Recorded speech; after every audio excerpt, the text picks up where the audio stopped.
CMSportsNet is made possible by Genova's To Go and by Carroll Links.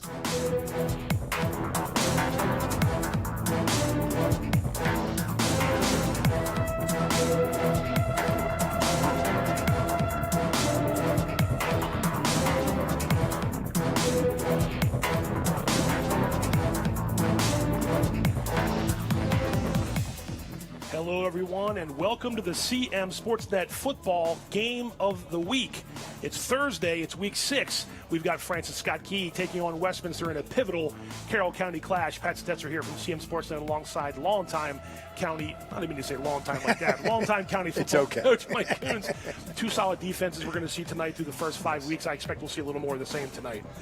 Yeah, people I've talked to expect this to be a low-scoring game. I think Westminster is going to come out and try to put it on them early if they can. Yeah. And if Key can weather the storm, then I think you're going to get your low-scoring game. Yeah, and it might come down to the last couple possessions. We're going to take a quick break to hear from our sponsors, but don't go away. We've got some more pregame coverage for you coming up. The CM Sportsnet Game of the Week will be right back. Hungry? Genova's To Go. Pizza, pasta, subs, and more. Fresh hot pizza right from the oven. Genova's To Go. A mouth-watering cheesesteak just off the grill. Genova's To Go. Fresh baked bread and plump wings seconds from the fryer. Genova's To Go. Genova's To Go carry-out, delivery, mobile device, and online ordering is available at all locations. Westminster, Hampstead, Manchester, and our newest dining room in Eldersburg. For lunch, dinner, or any time in between. Genova's To Go.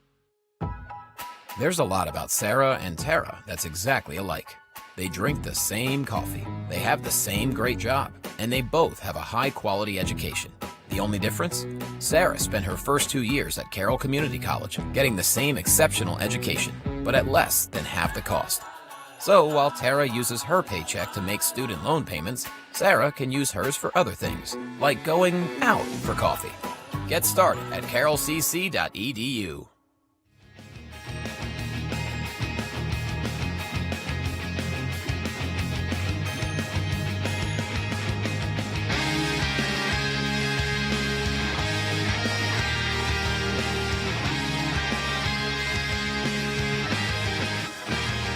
Welcome back. CM Sportsnet Game of the Week. Westminster taking the field. Pat Stetzer and Mike Coons getting set for Francis Scott Key against these Westminster Owls here in Week 6.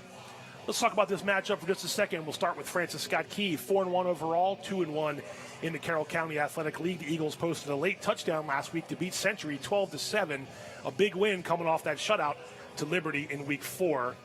Coach David Cunningham has FSK off to his best start since 2021. Meanwhile, Westminster is 3-2 overall, 2-0 in county play, winners of 3 games in a row. The Owls rallied to beat Man Valley 20-13 last Friday. Mike and I were there, the most recent Game of the Week broadcast.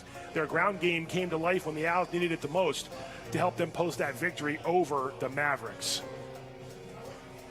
We had a chance to chat with both coaches earlier this week, talk about this matchup. So let's see what they had to say. And we're going to hear from David Cunningham of the Eagles and Chris Basler of the Owls. Coach, what did last week show you about the resilience of these guys to score late the way you did and then to hold off a good Century team and get another victory? Well, that's what we've been preaching all year long. You know, one drive at a time, one play at a time, just staying humble and hungry. Because we know the county's tough. We know that we got to stay consistent to be able to compete. So that's just what we preach to the guys every day here.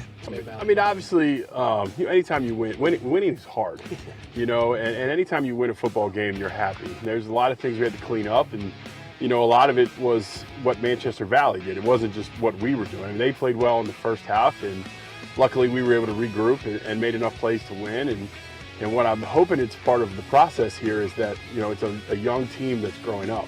4-1 start, 4 wins through 5 weeks. What's impressed you the most about the way they've handled this first half of the season? Just the resiliency of the kids, man. They come locked in every day, and they want to improve every day, and they're not satisfied. I feel like the last couple of years we just been satisfied to been in games, you know, and then we lose the ball at the end. But the fact that these kids are staying locked in, and, you know, they motivate me to learn more every day and be a better coach every day. You know, I think we've got a really good makeup in our locker room right now, and you know, we have a lot of tough guys and a lot of mentally tough guys, and that's the thing we're trying to stress right now is we know you're physically tough, can you be mentally tough to do your job for 48 minutes? And if we can continue to do that, we'll be in good shape. Basler, when I first got the job, he welcomed me with open arms. Amazing coach. I look up to him. Great kids over there. I coached some of them for the Wildcats back in my Wildcats days. But, we got to stay consistent. It's the same thing every week. And we're learning how important it is to be consistent. We already know what we're going up against. Ruby Field, it's hard to get a win there. Great atmosphere, great kids, great coaching, but, we got to get to work. We're going to have to play well on both sides of the ball, and they're a kind of team that if we do have those lapses, they've been in position to jump all over people, and, we're going to have to try very hard to play our best 48 minutes. Our thanks to both coaches for giving us a little bit of their time ahead of this matchup as the coin toss just took place at midfield, and we are about to pause for the national anthem performed by Westminster High School's marching band.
Westminster High School Marching Band, their rendition of the national anthem. They'll head into the fight song, and we can head in and see the team stats ahead of this matchup. And it's like Coach mentioned, it's been a defensive strength for both teams going through the first 5 weeks of the season. Just 55 points allowed by FSK's defense and 71 for Westminster's defense. And some low-scoring game. We could be expecting a little more of the same this week. I think so. My initial take on it was the physical size that Westminster brings might bend it severely in their direction. But key plays everybody. This is a great start, 4-1. Yep. They haven't backed down to anybody. The game they lost was a tight game. Again, as I said, if they can weather the initial onslaught, then it's anybody's game.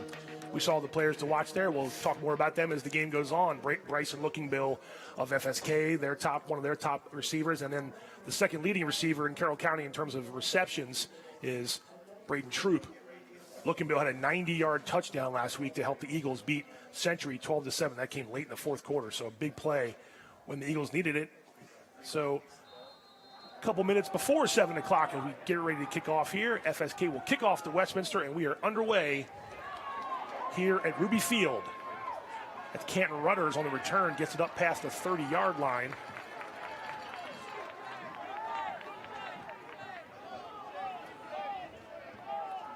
And here comes Rory O'Connor, junior quarterback, number 11.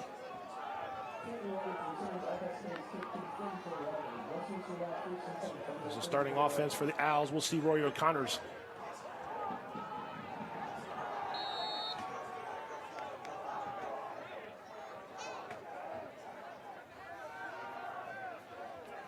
Here we go, 1st and 10 from the 32-yard line.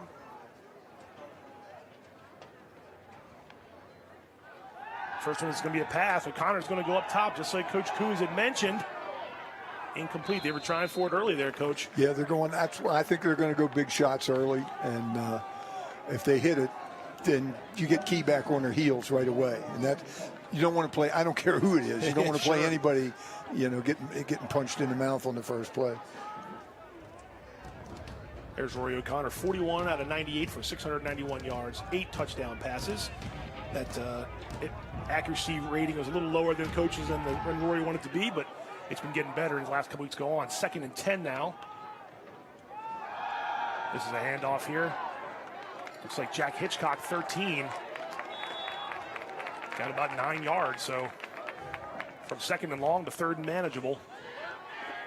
To me, that's more of a concern than the long. I mean, they throw the ball well. We saw them throw the ball last week. A couple of really nice passes, but it's the big hammer back inside. I think that's what Key's going to have to be able to defend, and they have this year. They have 3rd and short here, 41-yard line. Another give to Hitchcock. He finds room around the right side. He's got a 1st down up near midfield. And the first moving of the chains here for Westminster's offense. Up to the 49-yard line to gain about 8. Key walking their linebackers up in the A gaps, the gaps between the center and the guards. That generally can cause a lot of consternation, particularly for young linemen. But the Owls handled that well, ran off tackle, first down of the game. 1st and 10 from the 49. O'Connor. And miscommunication there. He had Braden Troop on a slant, overthrew a little bit, incomplete pass. Brings up 2nd and 10. There's FSK's starting defense. Coach just mentioned the linebackers, Replogo, Looking Bill, Leonardo, and Lombroya. Pretty good unit with some playmakers there on the line. Big Sam Andrews, number 77, plays both ways, one of the anchors of this line. And it's going to be a task today to try to keep Westminster's offense down. But like you said, Coach, they have been doing it through the first 5 weeks of the season. 2nd and 10 from the 49-yard line. O'Connor back to pass. Looking for Sprinkle. Makes the catch. Nice route, nice throw. Down to the 30-yard line. Oh, excuse me, 20-yard line. So a gain of 31 yards. And Westminster in the red zone. Yeah, the big yardage plays. I mean, if you feel you have better athletes, then you're gonna go after it. You mentioned it earlier. They're going to try to go after some of those big plays.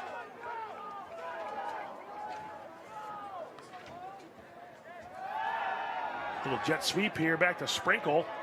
Try to use some of that speed. Picked up about 4. No, he actually gave about 5, so down to the 15-yard line, gain of 5 on that run. It's a good ride here, or a good drive here by Westminster. Yeah, good combination of a good mix of pass and run. They've hit big on both. 2nd and 5. Another handoff to Hitchcock, gets around the left side, and he is into the end zone. Jack Hitchcock, number 13, a 15-yard touchdown run. And it's quickly 6-0 in favor of Westminster. 7 plays, 65 yards. Pretty much had their way on that drive. Again, Key selling out a little bit, walking guys up to the line of scrimmage, trying to overload areas. And the problem with doing that is you make the first and second line of defense all the first line, and if you break that, you're putting a lot on your secondary. Low point after is up and good by Cooper Whitcomb. And with 9:23 remaining in the opening quarter, Westminster 7, Francis Scott Key 0. And you just mentioned, I was going to say, FSK has watched the tape last week of the Man Valley game. They saw how Westminster ran the ball there pretty well. I thought Hitchcock and Casey Doan had a good 1-2 punch. So to your point, they're trying to stop that.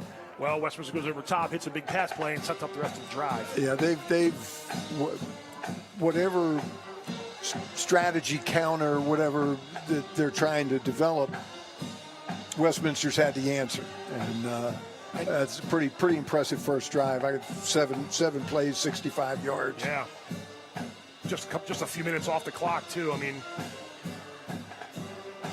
efficient, and you mentioned it right off in our pregame show, pregame coverage, that you thought that they might want to try to go big early, and they did a couple times. They complete passes, but they stuck to it. They got Sprinkle on that pass toward the sideline, and that went for 30-plus yards, and that's everyone's favorite. That's everyone's best friend when you can hit a couple of those. There haven't been too many of those in the season so far. And Jermaine Dawson, did he touch that ball? He did not. It's going to be a touchback. A little scary there for FSK's coaching staff. I saw enough of that earlier in the week. I mean, that's just, he misplayed it. I mean, there's no nice way to say it. And very fortunate that it reached the end zone. So here we see FSK's offense led by sophomore QB Jacob Etzler. 42 of 69 for 762 yards and 9 touchdown passes on the season for the young man, 10th grader.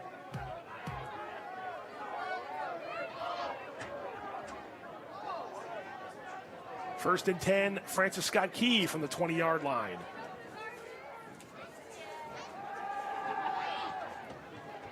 First play is a pass play. Etzler keeps it, slides down by about the 25-yard line, picks up 5 yards on the run. That's not the way. That's not the way you want to run the ball. But you're going to take the 5 yards. He looked down the field; everything's covered. But the spread of the patterns was enough to open the middle of the field up for him. There you see Westminster starting defense.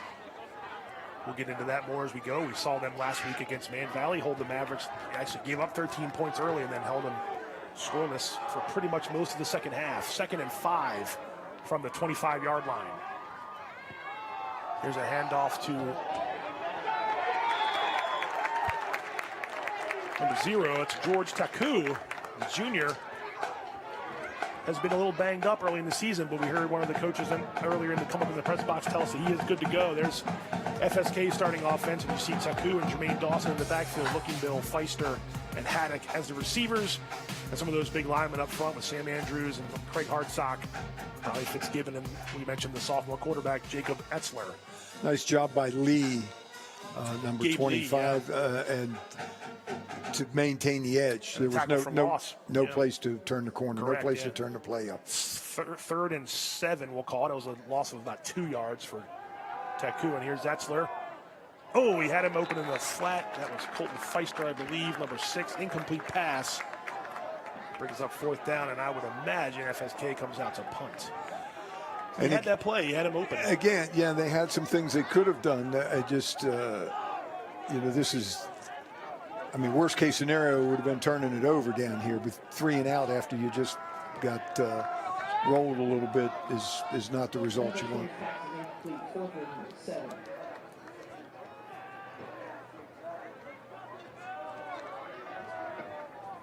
Ethan Pinkney, number 10, the senior, has the punting duties.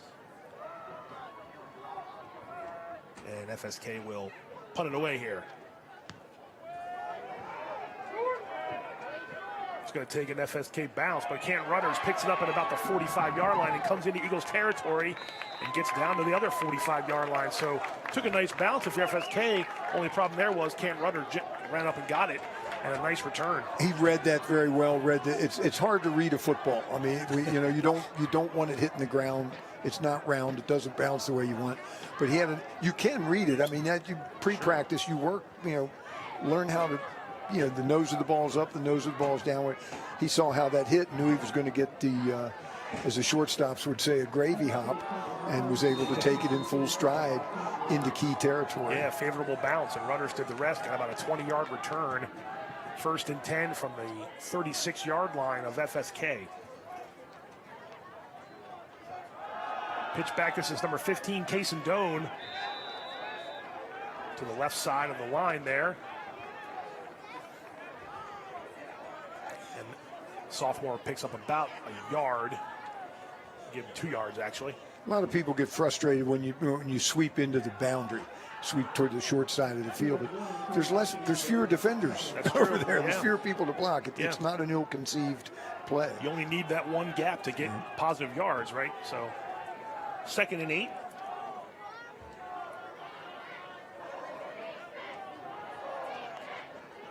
O'Connor back to pass. He's going down the seam, and he's got Sprinkle right behind double coverage.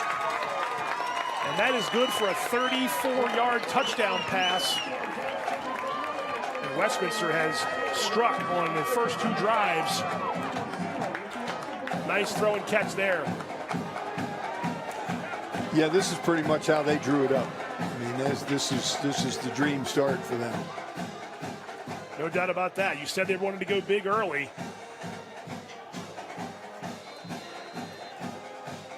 Got behind Tobias Elijah.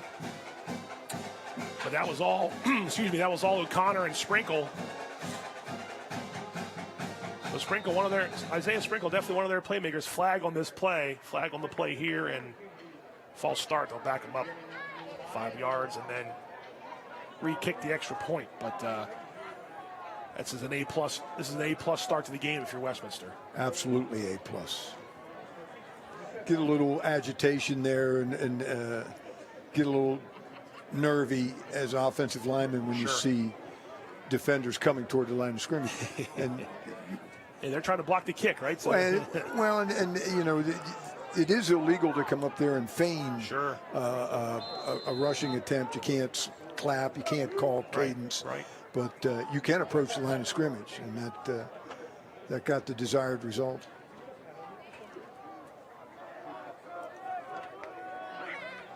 So here we go, a little longer extra point attempt. This is Cooper Whitcomb. No problem for the senior. Yeah, after that first one looked a little iffy on the PAT, boomed that one. That was good from out to 35. Yeah, we'll think about that later if we have to line up for field goals. Here's the last play by O'Connor. Good protection there by the lineman, and just got behind both DBs there. A little miscommunication back there, Coach, or was that just a well-timed route? I think he's just faster than they are. Okay. Sometimes it just comes down to that sometimes, right? Speed kills. Yes. There you see Coach Chris Basler. Can't be too upset with how this game has started. And if you're FSK, you get, the wind knocked out of you a little bit here on these first 2 drives. This is going to need some first downs, I would think, if you're Coach Cunningham. And you need to understand you can't score 15 points in one play, so keep playing the game. This is a higher kick. Jermaine Dawson fields it, and that's a good return by number 3, Jermaine Dawson, one of FSK's playmakers that's helped them out to this 4-1 start. And this will be their first real test in a couple weeks, being down this many points. So the Owls 7 plays on the first drive, 2 plays on the second drive. So they've had 9 snaps and 14 points. Yeah, it's not too bad. It's good efficiency. Very good. This will be Key's best field position by far here, only their second drive here. We're only halfway through the first quarter on our game of the week, but 1st and 10 from the 35-yard line. Yeah, they need to put something together here. I mean, if nothing else, as we talked last week about changing the field a little bit. That was Bryson looking, Bill, and that was tackled right back at the line of scrimmage. Maybe even, let's see, where are they going to spot him? Nice job by Westminster defense. Yeah, he lost a yard, so -1 on the rush there by Looking Bill, number 4. Again, 90-yard touchdown last week. He averages close to 40 yards a catch, or has so far through the first 5 weeks of the season. So he is a speedster, transfer from Littlestown. Coach Cunningham and the Eagles were very excited about him coming in this year, and he's paid dividends for their offense so far. But I know, in talking to Coach Basler earlier in the week too, they are going to keep an eye on him for sure in this game.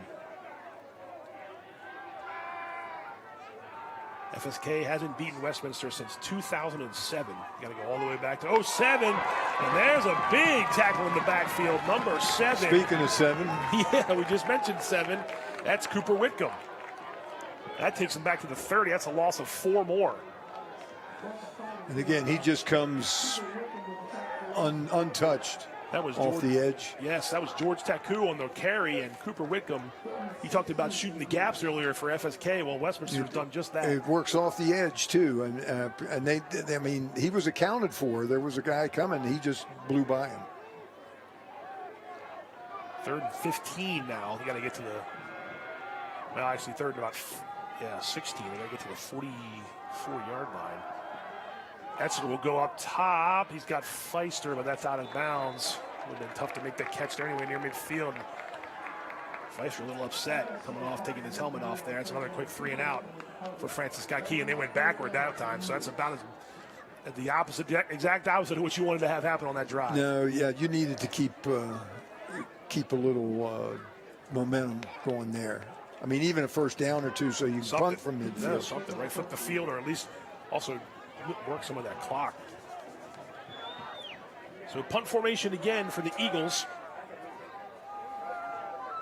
Pinckney, number 10, will boot it away. Nice high kick there. And that's another bounce favorable for Westminster. This is returned. Oh, and that's on the sideline. Let's see. Oh, Hitchcock is going to just hustle back out to the line. No penalty thrown, and that was Jack Hitchcock on the return.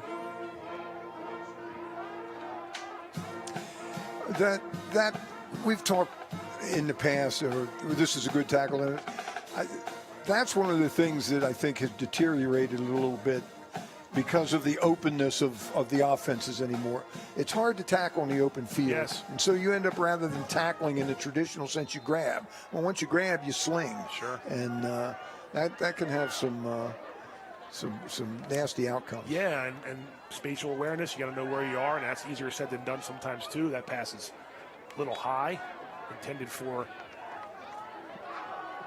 number 14, John Davia. We saw him make a big catch last week down the sideline against Manchester Valley. Again, on a very well thrown ball. That's if these guys can throw it and run. If they get both things going, you have to make a big play. Then you got to get a pick. You got to get a sack. Yeah, that's why the completions and attempt numbers kind of take me back every time I see them. But I think they were throwing a little bit more than they were running it the first few weeks. Here's one over the middle. He had him open, but incomplete, trying to get it to Sprinkle again, covered by George Taku pretty well. And now Key has a little bit of an advantage here, Yes. 3rd and long. But yeah, the Owls have hit a couple passes, and so they're only natural you're going to go back. But I think they're helping FSK if they keep throwing on every play or running down to them. I think they could pound the ball up inside as they have. Yes, they have. We'll see what they do here. 3rd and 10 from the 43-yard line.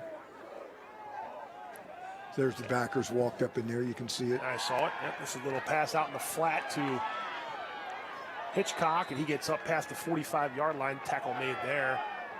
Stopped him there was 19. I think that's Jack Leonardo, one of their linebackers. And nice pursuit there, too. Nice pressure on the quarterback, and Leonardo comes up and helps make that tackle. Nice open field and actually, outcome. I won't say it was a great tackle, but he got the job done. Mission accomplished, and actually going to be Westminster in punt formation. I thought maybe they might try to go for it, just the way the field is, but they'll play the field position. No, we saw them go for it last week, but that was in a 0-0 game. Now they feel like they can play the field a little bit. It's true. And get the ball back. They haven't been pressed defensively. Right, not yet. This is Whitcomb, and he's got some protection. Get his foot into it. Looking Bill will let that roll, and that'll roll inside the 10-yard line. Pretty good job by Cooper Whitcomb there, the senior, number 7. And the Owls will pin the Eagles inside their own 10-yard line with 3:40 to go in the first quarter here at Ruby Field. CMSportsNet Game of the Week, Westminster 14, Francis Scott Key 0. Each one of these drives now, coaches sort of gives a little more importance to it just because of the score and where they are on the field and the time. And you don't want to never want to fall too far behind, but especially in a game like this where you've already given up 2 big body blows here on those first two drives. And not fielding the kick cleanly there. I mean, they cost themselves 10, 12 yards of field. It's a whole lot different being out over your 20 than inside your 10. Absolutely. Etzler's in his end zone there as he gets the shotgun snap. Ooh, that might have been a face mask. It was. We saw it up here. So Key's going to benefit from that. Short yardage on the play.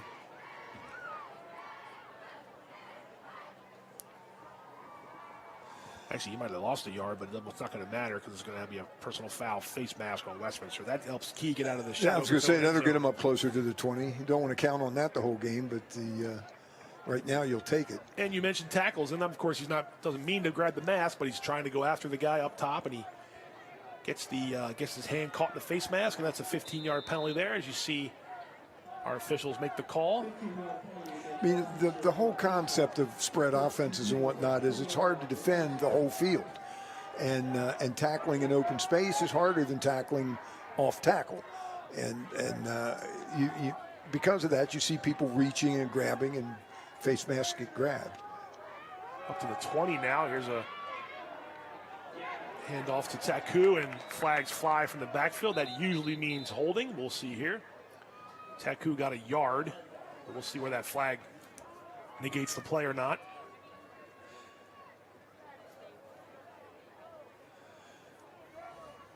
They just can't get to the edge.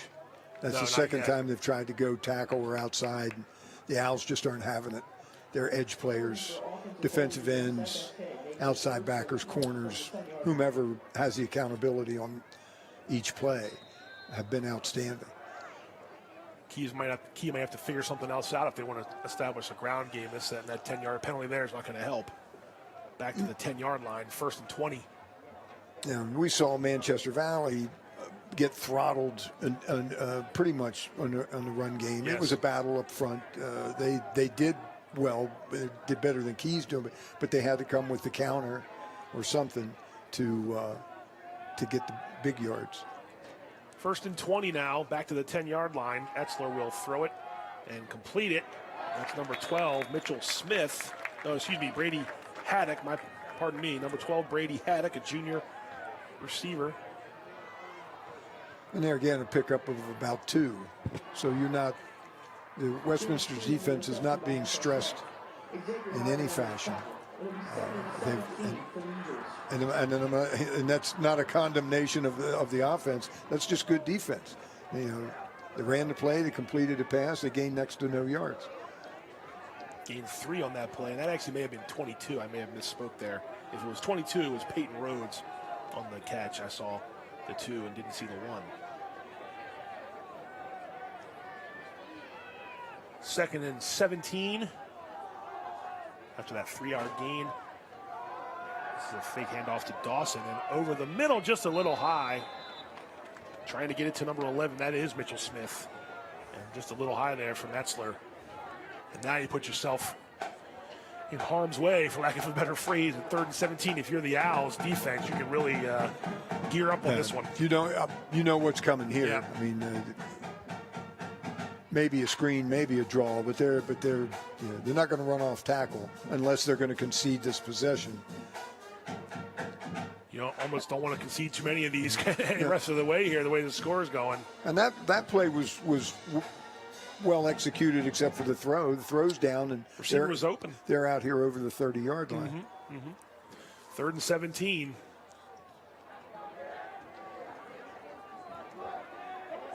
Etzler will be back to pass, and over the middle, nobody home. So the communication hasn't been crisp here yet. No. On offense.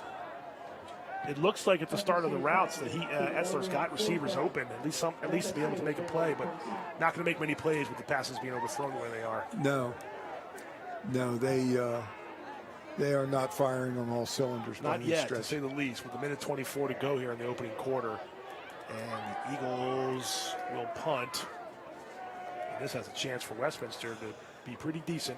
Yeah, I was going to say that as well. You keep getting pushed back here, and that started with not fielding the punt the other way.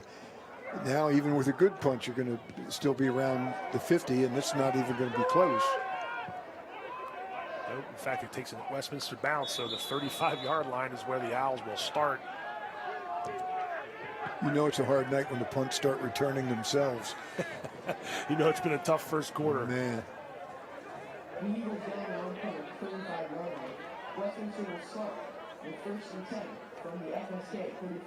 So this is the second of 4 possessions that they've started inside Keys 40. Yep. So it's the proverbial short field that I'm always yammering about, but it's a whole lot easier to go 35 than it is to go 75. Yeah, you're right. I'm not good at math, but that's how you do it. That's how you get it done. 1st and 10 from the FSK 35. Here's Kason Doan. One man missed, but not the second. And that was Chase Replogle there for FSK number 2 with a nice tackle to keep that as a short yardage gain. And we saw Westminster last week, Coach, just with 15 Doan and 13 Hitchcock, just a really good combo that sort of battered Man Valley down, especially in the second half, and led them to that win. And so far, it's kind of picking up where they left off in terms of the distribution of the ball. Yeah, I've been harsh about the tackling, but that was an excellent tackle. Yes, it was. Fake the jet sweep, give it back to Doan, and he managed to plow through and get about 6 yards there, or 5 yards on second down, so it'll be third and manageable. And again, I'm going to stop talking about it now, but No, you're not. you grabbed the guy and tackled him, you threw him forward 2 yards. Yeah. That just, at the end of the day, you got to get a hold of whatever you can get a hold of, short of face mask and that sort of thing, and stop the guy from running. But you're reaching and grabbing and throwing him forward, you're not helping your cause. 3rd and 3. This is a handoff back to Doan. Don't think he got the first down, but I wouldn't be too shocked if this wasn't 4-down territory here for Westminster. As the end of the quarter, they had the chance to go the other side and think about it. Well, that's about as perfect of a opening 12 minutes as you'd want if you're a Westminster Owls fan. Yes, that went pretty much. They could have scripted it and gotten not much better results. 14-0 Westminster leads. Francis Scott Key. We're through the first quarter here at Ruby Field for our CMSportsNet game of the week. And, FSK, that last drive, they even benefited from the 15-yard face mask penalty, but then had the hold and then a turned couple around of and gave it passes. back. Yeah. You always want to be crisp, but you got to be almost a little extra crisp when you're going up against the county teams. You got to play your A game every week in the Carroll County. Absolutely, and particularly again, I mentioned the David and Goliath aspect of it. I mean, the Owl's big school in the county, and that you come in knowing that. Yeah, of course. You got to get over that, and then you have to play your football game, and they're. The Eagles are feeling it a little bit right now. I mean, they're just this is what they didn't want to have happen. It's happening. Now what do we do? Yeah. How do you respond, right? You got 3 quarters to respond here. 4th and short, and the Westminster offense is on the field still to open the second quarter, and we've got whistles, and there's a flag, comes in late, but they did blow the whistle first. Let's see what we got here. Westminster saying it's on FSK, and it is. Gave him the first down. Oof. Before the clock even started, well, technically there's a second ticked off, but speaking of ticked off, I don't know how the FSK coaching staff is feeling right now, but they can't be too pleased with how this first quarter has gone. So from 4th and short, the 5-yard penalty makes it 1st and 10 from the 21. Yeah, that's a tough way to give it up because you make a stop there. Maybe you get a little excited. Second quarter starts your way. You got a big 4th down stop, but you didn't. Yeah, so that clock goes back to starts. We haven't started the second quarter. This will start the quarter here. 1st and 10, fresh set of downs for the Owls. And that's a nice job there, tackling by number 55, Colby Petrie, who had the tackle for a gain on that last play to end the quarter. That time he made sure that Westminster running back Doan was not going anywhere. That's a tackle for loss. Nice excellent, job there. excellent tackle for loss. Yep. Good shed the block there too. Yes, beat the block, squared up, good wrap, put him on the ground, got help. Looking Bill helped him, yep, number 4, but that was all Colby Petrie, a junior lineman for Francis Scott Key. So some positive plays there for the Eagles. 2nd and 12. O'Connor will drop back to pass. And the flag flies. Pass is caught. I think that's 14. John Davia. Can't really see from over there. Let's see. We got a flag. Excellent catch. He laid out to catch it. He did.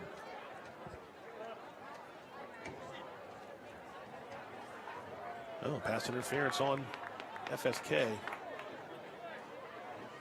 That was a nice throw to the sideline and a nice catch, like you said, Coach. Yeah, look at that, off the ground. Yeah, I'm not sure where the interference was. Well, they're going to take the interference instead of the play, right? Or is it, shouldn't tackle at the end, I don't think, right? Yeah, it didn't look like anyone who was even covering him, let alone interfering with him. Well, the call was made. It's 1st down now. It's 1st and, well, they have moved to change it. Let's see. I mean, he grabs him on the way up the field or something. I mean, Holding, they maybe. would call that holding. Right, but, right. Maybe that's what they're talking about here. A little discussion in the backfield of Westminster. Maybe where the ball should be spotted, or a lot of things happen on that play. I think that was 14, John DeVia, who made the catch. And they're going to march this off. Let's see. So it is pass interference. And it's a first down. Let's see if that's not quite first and goal. First down to about the 12-yard line or so. Clock running. And Westminster can get a first down without scoring. Low snap. He was O'Connor, down. yeah, He was down. O'Connor's knee touched, and that's down. That'll be a negative rush for the quarterback. That's a loss of 5 all the way back to the 16. But you're looking for anything positive for Key, you'll take it. Just a little bit of a bad snap, and then you see that. He's down. As soon as that knee goes down, he's down in high school, right? So, not the way the Owls drew that one up, but it'll be second and long from back at the 16-yard line. Yeah, and if you're the Eagles, you fight this off any way you can. This is a run, nice run up the middle. Had a chance there, FSK did, to make the stop near the line of scrimmage. Instead, it's Case and Doan who gets down to the 9, so a pickup of 7. And it'll be third and long. Nice job by the quarterback reversing out, showing the ball like he was going to pitch. That tends to freeze people or send them to the outside. And then you come back up inside. Third and 9 from the 10.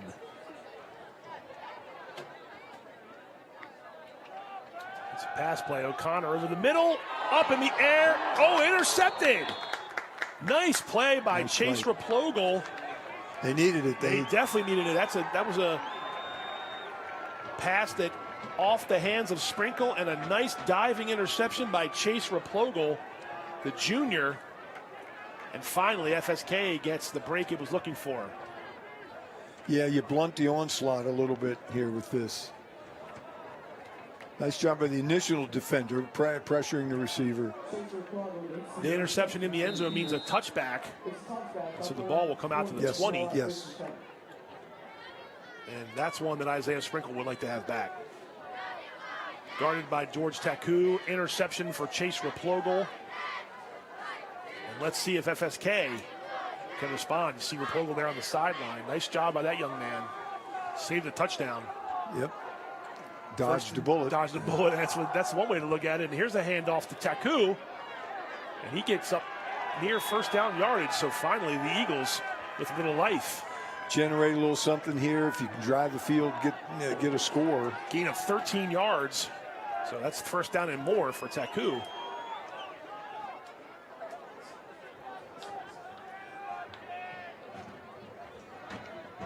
Up to the 33-yard line.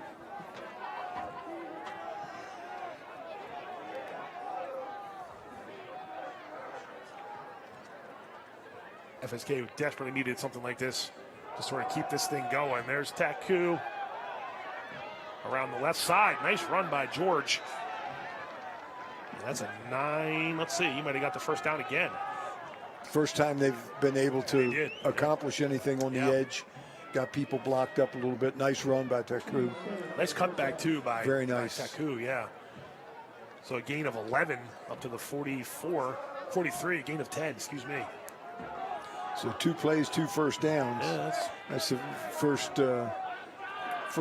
glimmer of light we've seen. On offense, for sure. It helps the numbers go up a little bit.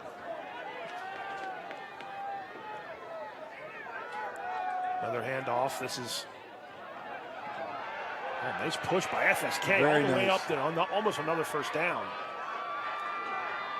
See what that was. That's Taku again, number 0. So he's carrying the load back there. We've seen Jermaine Dawson do it a bunch. Let's see, they gave him 9 yards. So it'll be second and short. I think you keep feeding that guy. I think so too, although it gives them a nice 1-2 combo in the backfield, because we know Jermaine Dawson, one of the top rushers in Carroll County through 5 weeks. But it's Taku in the backfield as Dawson's lined up as a receiver in the slot on the far side. And you were right, Pat. That was an excellent effort up front. I mean, Just they a just big push. maintained their feet. Here it is again. This time, Westminster sniffs it out. Taku does not get the first down. Nice job there by the interior. 72 for Westminster was in on some of that tackle.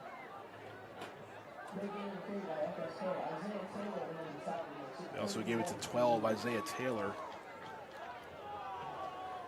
Anyway, it's no gain, so it'll be 3rd and short. That was a nice stop there by the Owls. Yes.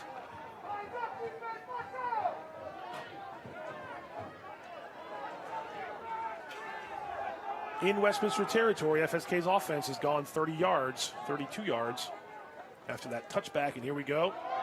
This is a handoff to Jermaine Dawson. He's got the first down. He's down to the 40-yard line. Nice little inside trap, pull down, back toward the center, run up behind the pool man, and get the first down. They mark him down at the 41, so it's a gain of 8, but it's enough for a first down, and the Eagles on the move now for the first time on offense. They'd like nothing more than to get this down, to milk that clock down and score a touchdown and just have some sort of positive vibes here in the second quarter. Here's a pass caught up, dropped. Colton Feister. Got to catch it first and then run with it. Get a little too excited. This has been a very nice drive. I like the pass. I like the idea of the play. Just yes. Got to catch it and turn upfield, and Feister wasn't able to do that. So it's 2nd and long from the 41. 6:40 left here in the half as the Eagles intercepted Rory O'Connor in the end zone. It was chased for Plogel, and since then the offense has gotten into Westminster territory. Here's a handoff to Jermaine Dawson. Now, as well as they maintained their blocks on the two previous, where we were talking about the great surge, that time they just bumped and released. I mean, you're outmanned a little bit up there size-wise. I don't think you're out-talented, but there's some big boys up there, as we've talked about last week. We have. You can't, you can't bump them. No. You have to get into them and maintain contact. Let your running back get up the field a little bit. It was a gain of 1 for Dawson. Isaiah Taylor again, one of their standout sophomores, in on the tackle. So this is a 3rd and long now, and all of a sudden FSK is faced with a little adversity here. 3rd and long against this Owls defense. Etzler will back to throw. Incomplete. Some guys collided there right around the 30-yard line, but it's incomplete pass. Trying to get it to Looking Bill. And let's see what Coach Cunningham wants to do. 5:51 left.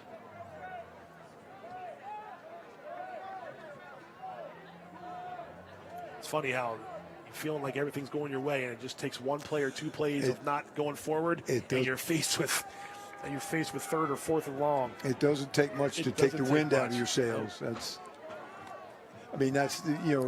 watch the games on TV and they always talk about staying on schedule. Well, that's what that means. Yes. You miss one, all of a sudden you're off schedule. Now you got 3rd and long. Well, here's 4th and long. And they're going to stay on the field on offense, and this pass is caught by Bryson Looking Bill. Nice route, nice throw by the sophomore, and a big play there. First big play for the Eagles offense. Converts a 4th down to the 24-yard line. Big conversion. Absolutely. And a nice throw.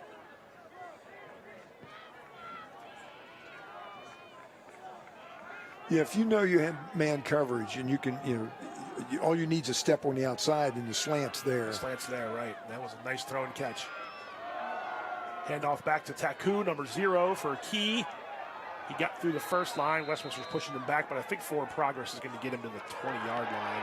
Oh, and there's a extracurricular activity there, and flags fly. Key's celebrating. Let's see what the penalty is. They're going to get Westminster for unnecessary roughness, personal foul. Right you are. So the run got to the 20. Oh, actually, they're going to mark it at the 21. Here we go. Let's see here. That surge by Westminster trying to strip the ball out. It's this part. Yep. Taku was on the sideline there, and just a little extra stuff. Going to get flagged, and now So that takes him half the distance. it does. There's a timeout, and I think Coach Bowser's going to talk to his defense, and I don't know if I want to be in that huddle right Exactly. now. This is this is not going to be fit for air. for air. Game No, of the week. no. He's saying, young men, look, I am displeased with that last play. Yes, yes. Because the Eagles now have the ball at 1st and goal at the 10-yard line. Yeah, you get into too much television. You know, oh, I'm going to do this. I mean, I'm last weekend watching college guys do it. I mean, Every level. kid from Wyoming standing over a kid from Air Force 2 weeks ago. They stopped him. The game's over. And he's going to flex. And the official even bumped him out of the way, and he kept doing it. And Air Force kept the ball, went down, scored. And Wyoming did come back and win the game. But it's just, play the whistle. You can hear it. Well, this is 1st and goal here for FSK at the 10. Taku found a little room to run there on that nice left run, side. nice tough He's done run. a good job cutting back in, and that's a gain of 5. So, and as low as he is to the ground, they're all on top of him, and he just carries them along. he was on the wrong end of that unsportsmanlike conduct tackle. He went flying over there on the sideline, but kept his composure, and he's still got the ball, and they have the ball at the 5. And keeping your composure is the exact right phrase, too. Just let it go. Not easy to do. It's I know. exactly right. Easier said than done, and we've all been in situations like that on the field. This is Taku, and he's not going anywhere this time.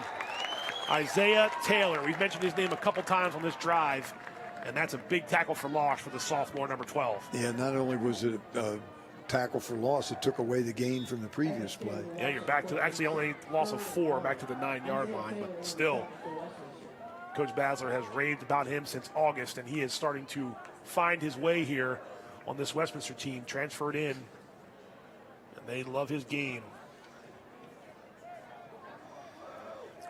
3rd and goal. Officially, it's that the ball's at the 9-yard line here. Clock running, 3:45 to go. Got trips down here our way. I don't think you need to throw it. I think you have 2 plays here. Etzler's going to roll this way. He's going to throw it. He had men open, but he threw out of bounds, looking for perhaps Feister. And I think you were right, Coach. I think you could probably have run it on 3rd and goal there to set up your 4th down. Now you got to throw it. Pretty much have to throw. That's true. I shouldn't say absolutely. Most of us will be throwing it here on 4th and goal from the 9. Yeah, you'll get a lot fewer questions for throwing it than running it now, that's for sure.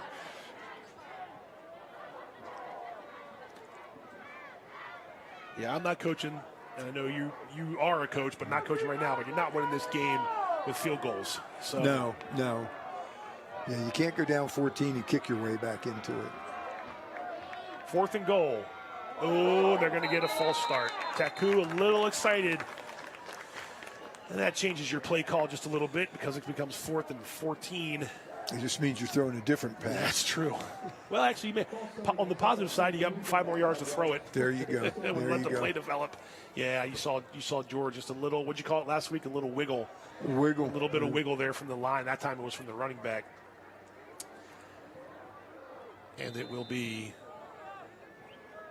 4th and goal at the 14.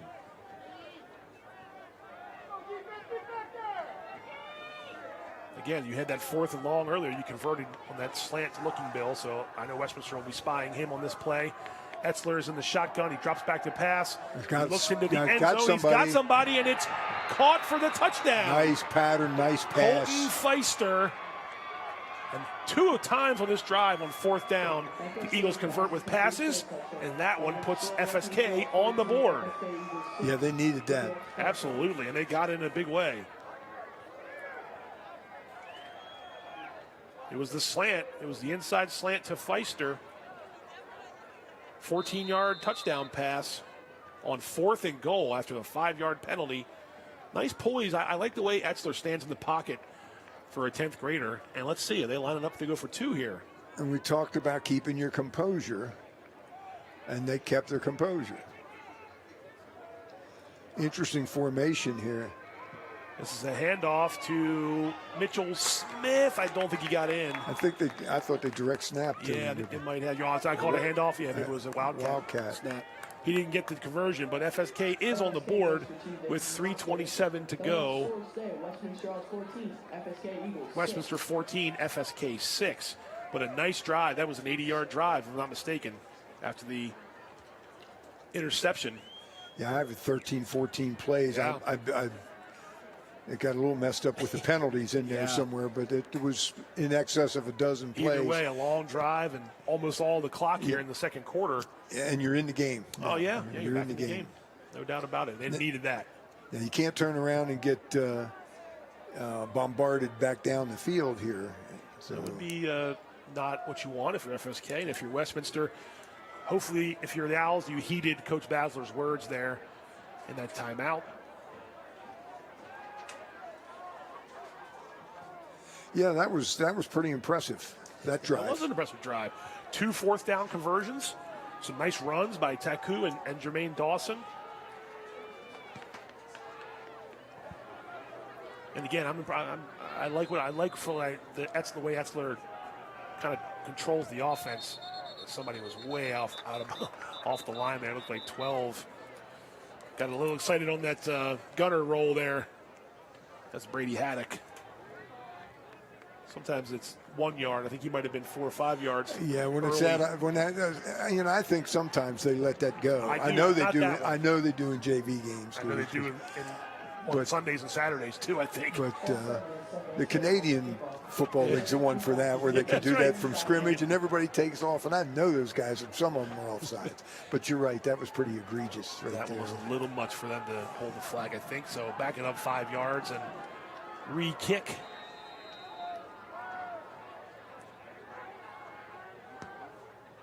This is Mitchell Smith doing the kickoff honors. Bobbled initially by Sprinkle. He's going to get out to the far sideline and get out of bounds up and around the 35. Hurdles the bench. He helped them out with the bobbled. A little bit. Bobbled catch, but they did still get decent field out of it. The bobble might have negated the 5-yard penalty and call it what it is. 1st and 10, Westminster from the 34-yard line. Okay, well, they've started from the 36, the 35, and now the 34. It's a pretty good average. So 3:19 to go now after the kickoff. I believe Westminster has 2 timeouts after Coach Basler called that one. This will be interesting here, drive, too. yeah. Whether they come out slinging or run. They have time to run it. Sure. And it will be a run, the first play. That was Petrie again on the tackle, but give credit to Jack Hitchcock for not losing his balance and actually making some positive yards there. And player down. Stops the clock. One of the big linemen. And when he got rolled up on, we'll see. It's 58. Triplet. Slams his helmet down. Not happy. Nope, not happy about that. So the clock will stop and the officials timeout. And they'll tend to young Mr. Triplet.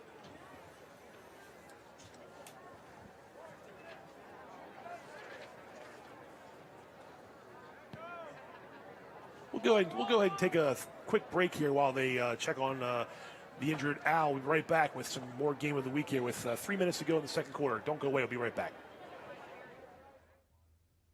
The Community Media Center of Carroll County is partnering with the Liberty High School PTSO to present the nonpartisan South Carroll Board of Education Candidates Forum on Thursday, October 17th at 6:30 p.m. The forum is being held at Liberty High School and will air live and be rebroadcast on cable channels HD 1072 and Channel 19. It will also be live streamed and available for on-demand viewing on the CMC's Facebook page and on our website, Carroll. All right, we're back. Christian Triplet is walking off the field on his own power, so that's good to see for the Owls fans. It'll be 2nd and 7 from the 37.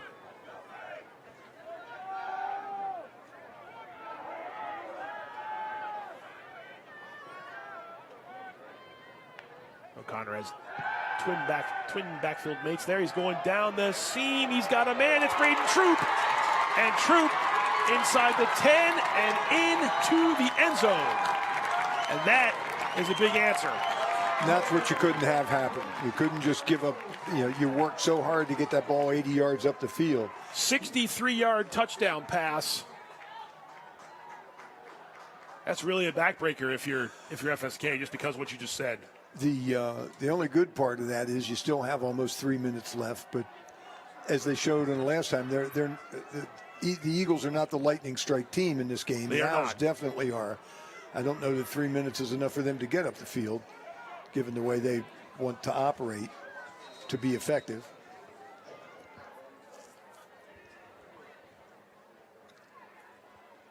So this will be a PAT, and actually a new kicker. I saw earlier Cooper Wickham, number 7, was sort of being tended to on the sideline. Didn't look like he was in serious distress. But this is a new place kicker here for the Owls. And this is a big deal because if they make this, you force the Eagles to go for 2 again the next time.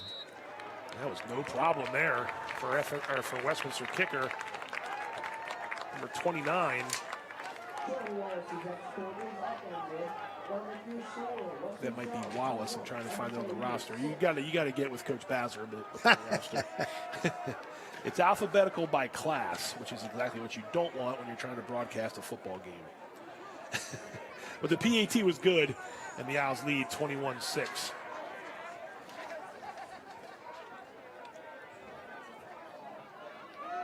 Look at Troop celebrating the touchdown. Oh, and he goes chest bump with Bazzer. Now, let's measure that vertical leap on Coach Bazzer. I don't think I'd chest bump with him. Even in equipment. I wouldn't either, but it was Trevor Wallace, the junior kicker, number 29. I found him. Want to give the young man his credit. And this kickoff will cause trouble. Very close, but Jermaine Dawson did finally step out. Yeah, it looked like he had stepped out about the 5-yard line. I wonder, too, if Jermaine let that go. I know it's easy for me to say that. Might have been heading out of bounds. Right? No, I guess not. It's coming back toward him. It's coming back. Ooh, he did stay in. And then he veered out right here. And you can see White Hat officials say, no, he stayed in bounds. It's a nice job by keeping his footwork. But nice job by both of them, player and official. And nice job by kickoff, because this ball is back at the 15-yard line. So good job by Westminster.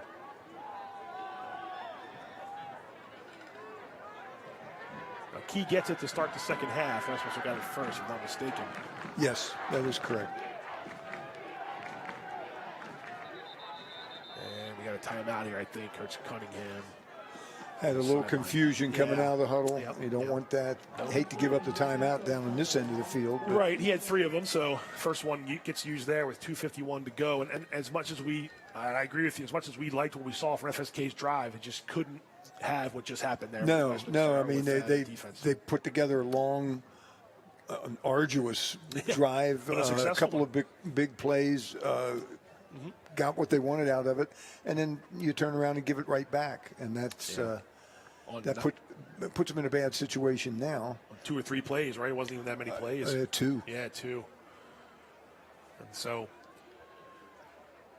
now for the Eagles, I wouldn't necessarily call this playing it safe, but you certainly want to make sure you do not turn it over down in this end. Yes, you don't want to go down 3 scores here. Trouble, absolutely, yeah. So after the timeout, 1st and 10 from the 15.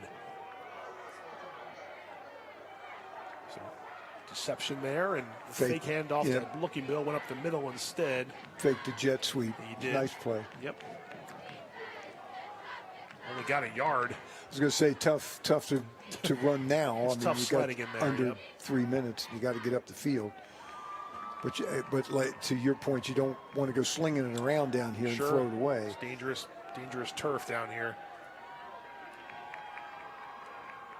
Here's a handoff to Dawson, I believe, and he got stood up there. Nick Comfort, number 20. And now Chris Bazzer will call a timeout. Yeah, they get a stop here. They'll get another shot. They certainly throw the ball deep again. Only a gain of about 2. That might be generous, maybe just 1.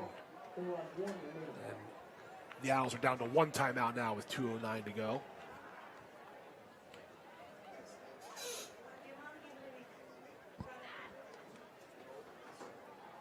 Just a reminder, next week, Friday, October 18th, something a little different. We're going to give you 3 games. We're going to be back in our studios at the Community Media Center, and we're going to do red zone style multi-game coverage with South Carroll against Liberty, Westminster against Century, and Manchester Valley against Francis Scott Key. Looking forward to that. Did it a couple times last year. Had a good time and fun time watching those games all around the county. We'll do it again. Stay tuned for more information as we get set next week to give you multi-game coverage from CMSportsNet. One game just wasn't enough. We tried to get all 3. Glutton for punishment. 3rd and long here. That's where we'll look to throw. And he's gone over the middle, and it's caught by George Taku. He's up to midfield. He's inside Owls territory, down to the 40-yard line. I'm not sure he was the intended target. I don't know either. Ball came out. They're calling him down. He was down. And after all this, there was a flag that came in. So let's sort this all out. The ball is at the 40-yard line of Westminster. The way the Eagles are walking back, it appears they may have done something foolish behind the ball. Nope. It's pass interference on Westminster. That's declined. Okay, take the play, certainly.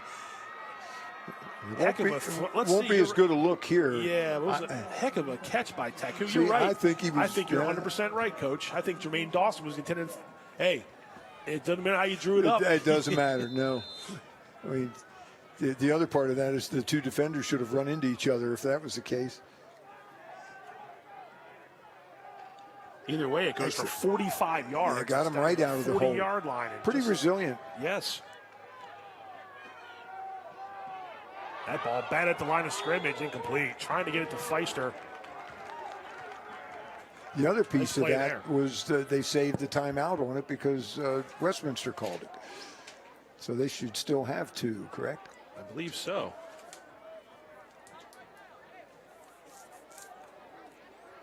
Knocked down at the line of scrimmage. David Girding, number 75 there. Excited about that play. 2nd and 10 now with 1:36 remaining. And I think you're right. They should have 2 timeouts, Coach. Yeah, Al's helped them out there a little bit. They helped themselves out with that nice pass play.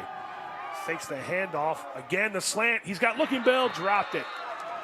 Good coverage there, too, but I think Looking Bill would want that one back.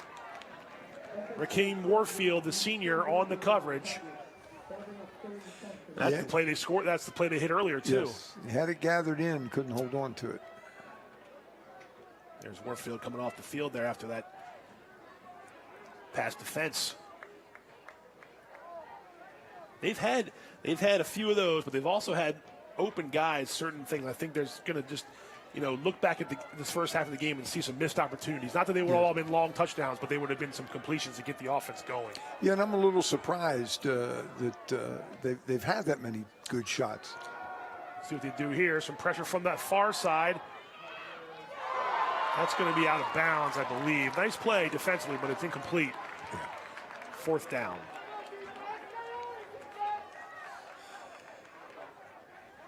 Nice job by Xavier Howard there, the junior, number 4. Minute 23, 2 timeouts. You just, again, you don't have to go for it all here. Get your first down. Keep your drive alive.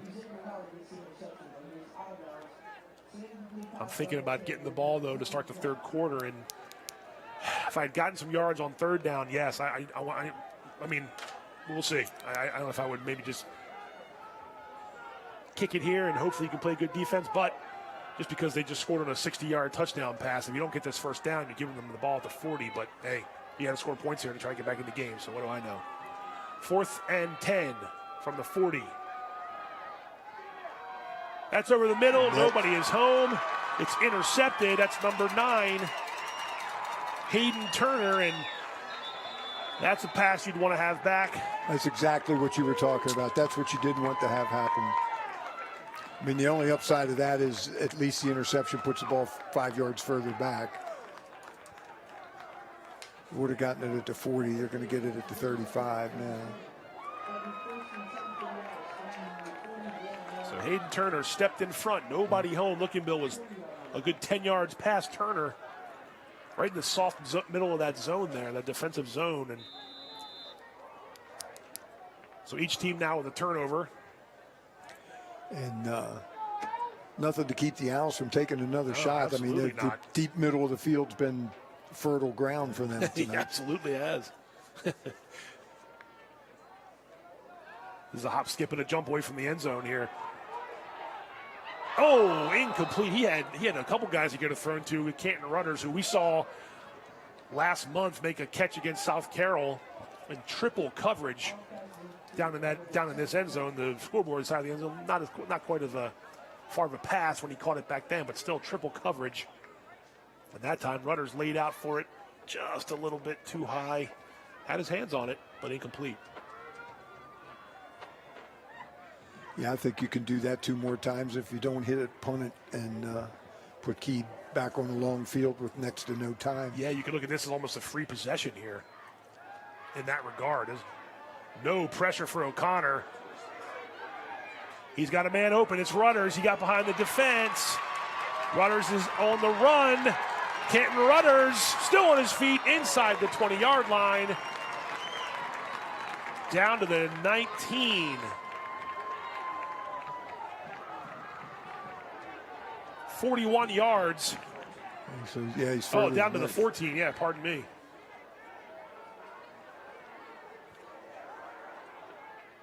Be a 45, 46-yard play. And that's in bounds, so let's see what happens here. Incomplete? Must have been incomplete. Clock stopped. Yep. I was trying to see what if they called a timeout too. Yeah, I thought he caught it. Me too. Runners just got behind the secondary there. And that's been a recurring theme. I mean, they just can't seem to defend the deep ball. And then good yards after the catch. He actually got 4, 5, 6 more yards right there, and he was already being tripped up. 1 timeout remaining for Westminster. 36 seconds to go. And the ball down at the 14-yard line, 13-yard line or so. Got to take the inside routes away. Throws to the pylon, incomplete. Try to get it to John Davia, number 14. Makes his bones down there on that other side. But incomplete pass brings up 3rd down.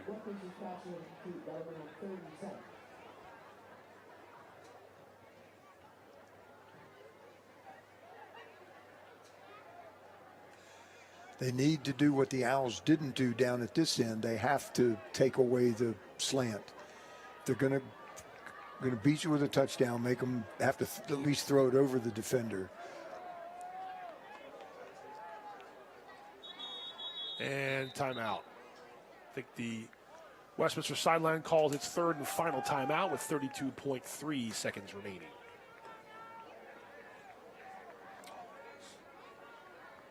This is 3rd down? It is. So you throw an incompletion that stops the clock if you got, I think they could reach a field goal from there if they're interested. And they've got the kickers to do it, but yes, first things first. 3rd and 10.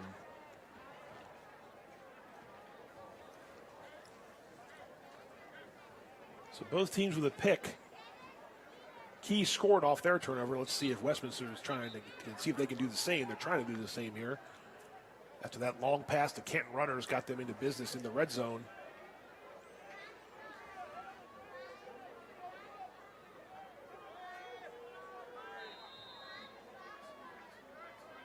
Here we go, 3rd and goal. Oh, excuse me, 3rd and 10. Not quite 3rd and goal yet. 3rd and 10. See, I'd get up on those receivers. Giving them 5-6 yards of space here. You're right. O'Connor rolls to the near side. He's going up top. It's a little too high.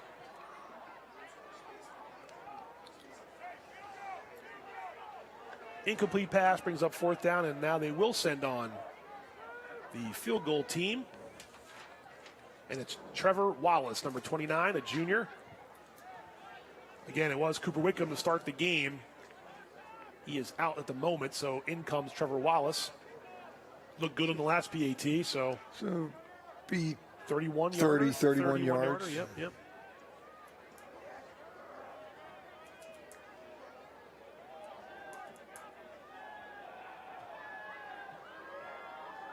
Looks like the ball's at the 20, so I guess you're looking at about a 30-yard field goal here. Trevor Wallace. Nope. Doesn't have the distance. Actually, maybe that distance was a little wide to the right. Yep. So the field goal's no good, so a bit of a stand there for FSK. Yeah, they fought it off. I mean, that's... Gave up the big pass and bent, but did not break. After the incomplete passes, Westminster went for the field goal try, didn't get it, so it remains 21-6, still the two-score game you were talking about earlier. Now, do you try to do something here in 21 seconds, or do you just run it out and get the ball back? I know what I would do.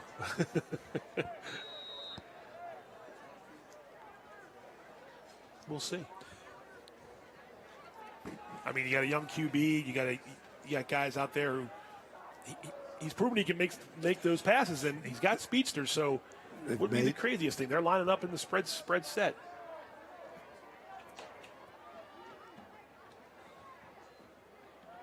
Fakes the handoff. Taku down the middle. Pass incomplete. That was a nice job by Etzler to direct the receiver into open space. That was Peyton Rhodes, 22, and he dropped the ball. Yeah, they had a little something there. They did have something, at least enough to get up the sideline and get out of bounds, but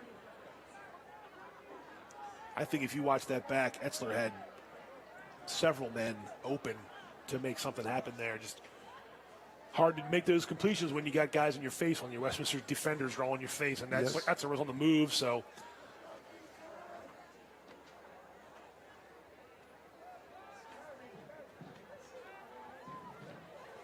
All right, 13.4 seconds to go, 2nd and 10. Now, does this change your mind, or you want to go for it again here? I just don't want to. They do make a completion. They have 2 timeouts. That was a caught by George Taku, and FSK will call a timeout. That's a gain of about 5. I've been impressed with Taku. He's been really involved in their offense, number 0 for FSK. So his first starting, I think it's his first start of the season after battling some injuries. So he was a spark for him. Yeah, that's for sure. He was. You mentioned he's got a little lower center of gravity than maybe Jermaine Dawson and some of the other guys, but they use that to their advantage, and they did on their scoring drive. He was, I mean, he was literally carrying the team, carrying the defensive team a couple times. That's true.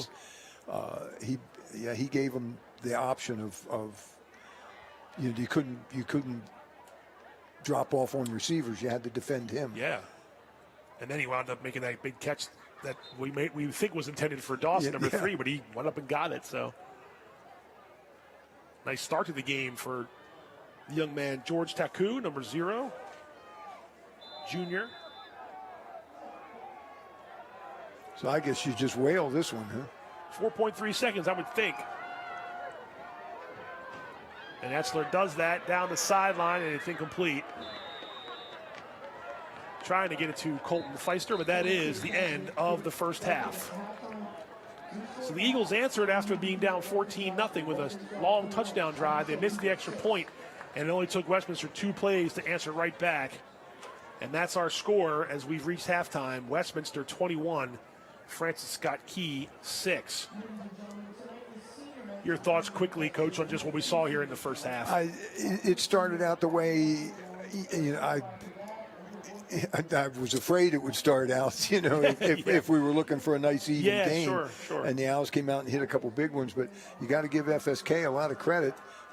They got the ship righted a little bit, got a stop, turned around, drove the length of the field, and at 14-6, you got something. Right. But the Owls answered quickly. Pretty quickly. Yeah, pretty quickly. They can do that. We'll take a quick break here. We come back, we'll see some highlights from the first half and talk about what we're going to see in the second half and some more football action here. Don't go away. The CMSportsNet Game of the Week coming right back.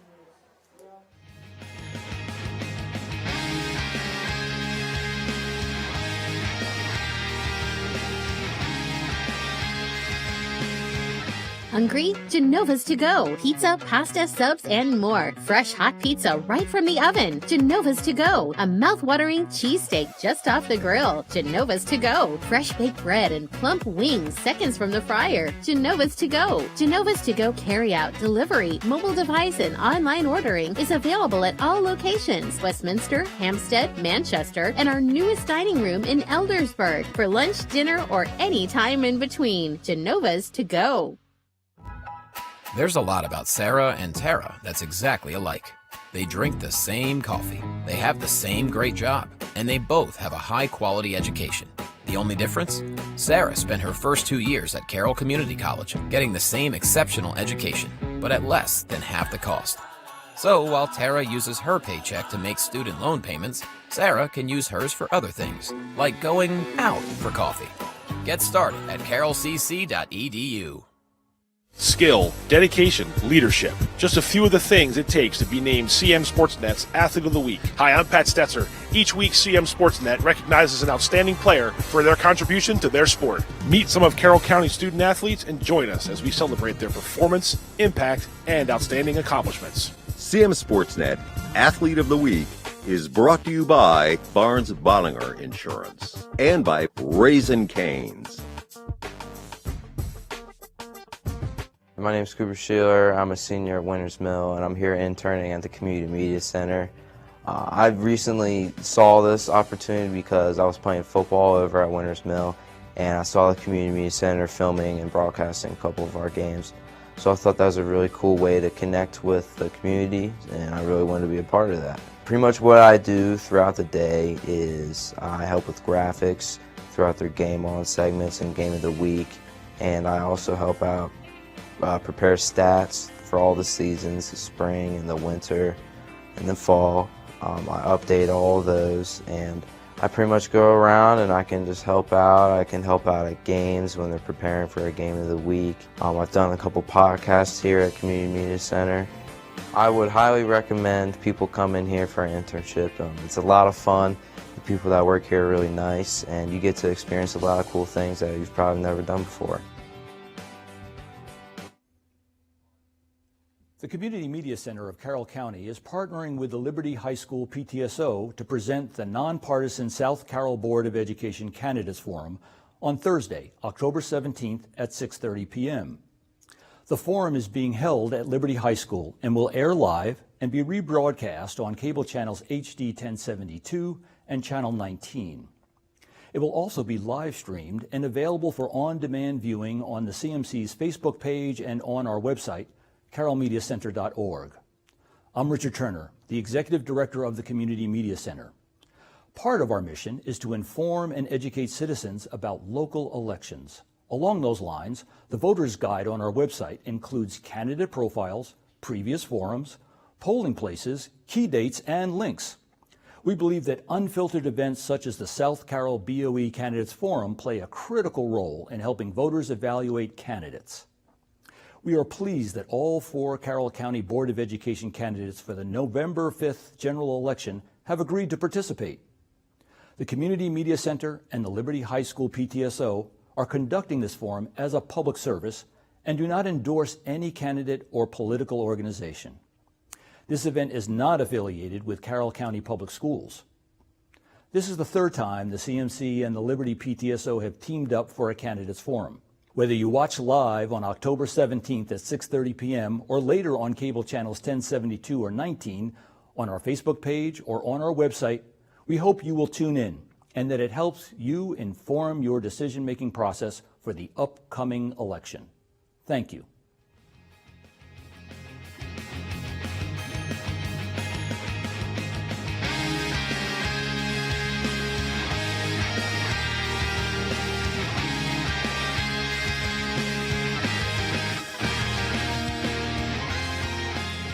We're back. Halftime, Ruby Field, Westminster 21, Francis Scott Key 6 on the CM Sportsnet Game of the Week. Pat Stetzer and Mike Coons back with you here. Coach Coons looking for some scores.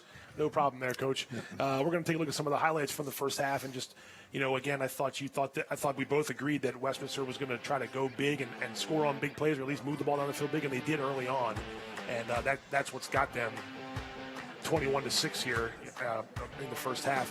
I think they tried to get the ball to their playmakers. We saw Jack Hitchcock there scoring that nice run, but the long pass set up that touchdown with the Westminster's offense was kind of firing early. I thought they'd actually do more of that. I thought that's where they could pound a little bit, but they've gone up top and they've done it successfully. Right behind the defense there, that was Isaiah Sprinkle. He went in for 34 yards, and Westminster was up 14-0 after that PAT. Eagles just couldn't quite get their passing game going. They eventually would hit some passes, but big stick there by Cooper Whitcomb on that tackle. He was fired up. Now the Eagles, this is that nice catch there after the pass interference call. But the Eagles did manage to get things going a little bit. Westminster got down into the red zone. And this pass here by Sprinkle off the hands, and a great job by Chase Raplogle, number 2, for the interception that winds up being a touchback. And if you're 80 yards away, but you didn't let the Owls score, and next thing you know, FSK goes on a long drive. They get the 80 yards. Yeah, I think Taku running the ball opened up some of this as well. Sure did. This was impressive. Yeah, 2 fourth-down plays. This was a tackle for loss there. That was Isaiah Taylor, number 12. But that catch there, looking Bill, was a 4th down, I believe, on that slant. And I think you're going to see another one here coming up, and there it was. That was 4th and goal, and Colton Feister catches it for a 14-yard pass. They dropped back on the penalty, and then here it is right again. Westminster answers right back. Braden Troop gets behind the defense for a 63-yard bomb, and it was only 2 plays right after the long drive. That's the soul-crushing play of the first half. That's for sure. It sure was. Yeah, it sure was. Fought your way back in it, and they're not out of it at this point. And as you mentioned in the first half, they'll get the ball first coming out. They will, but they have to do something with it. They absolutely do, and. You know, again, you want to chalk up some positives there, and this was a nice play here. That was the one that maybe intended for Dawson, but Taku caught it, and it was a pass interference that got declined.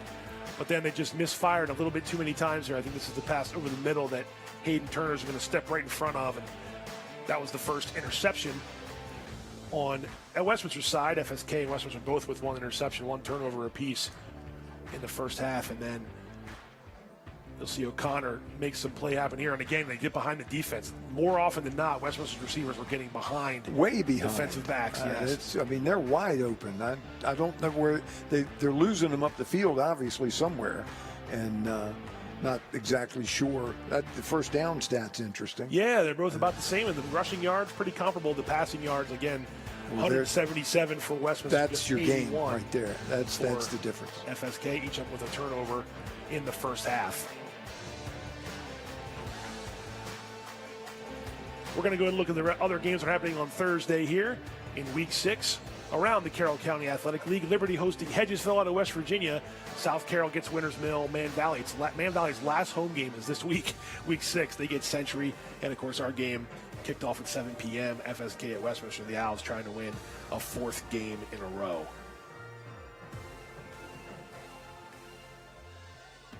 So I think if you're FSK and you're only down, like you said, the 14 points, 2 scores, not kicking the extra or not going for the extra point, going for the 2, and didn't get it. You're still in the game. That's what you said. That's trying to grab on some positive here. You're not out of this game yet. Yeah, you can't dwell on the 3rd touchdown. Right. All right, you're going to get the ball when you come out. You come down, do what you did after the turnover down there, and now you're right back in it. You can win on the next play. And if you're Westminster, I think that first quarter, we said it was A+. They made some mistakes in the second quarter, but you're up 21-6 here, and you're back on defense to start the third quarter, but you're in position. You're where you want this game to be. The way they started out, I think they're probably a little disappointed right now where it is, because they were on the cusp of a rout. And, again, you got to give Key credit. They fought that off, came back, and got back in the game. Had the misfortune to give up the 3rd score, but as we've said, they get the ball first. It's imperative that they do something with it, and if nothing else, turn the field, as we keep talking about. Don't be giving them the ball after 3 plays, and for goodness sake, shore up your deep pass defense, because that's been a killer. It absolutely has. That's how Westminster's gotten their 21 points. And I think you mentioned you thought we'd see some of the ground and pound. I wouldn't be too surprised if we don't see a good dose of it here in the second half. That could be, yeah. You could wear this team down now, because they're going to be desperate. You have to play with a little bit of desperation, but you're going to, and you need the ball to do it. And one of the ways they keep the ball on the ground, run the clock, and don't deny them the opportunities. Yeah. But I would have thought they would have done that from the beginning. But the long pass game's been there, so they've taken advantage of it. No, they have. Yeah, and I'm not saying they won't go back to the pass game because certainly they want to throw the ball. But I mean, the way we saw them run the ball last week against Manchester Valley was pretty impressive. Yes. I expect we'll see some more of that too. So we got about 4 minutes here until we get back on the Westminster Marching Band is off the field. We had our most recent athlete of the week. We can take a look at that right now. It comes from Liberty High School. This football player has been definitely reliable for the Lions. He was reliable again last week. Let's find out who it is. The latest CMSportsNet athlete of the week.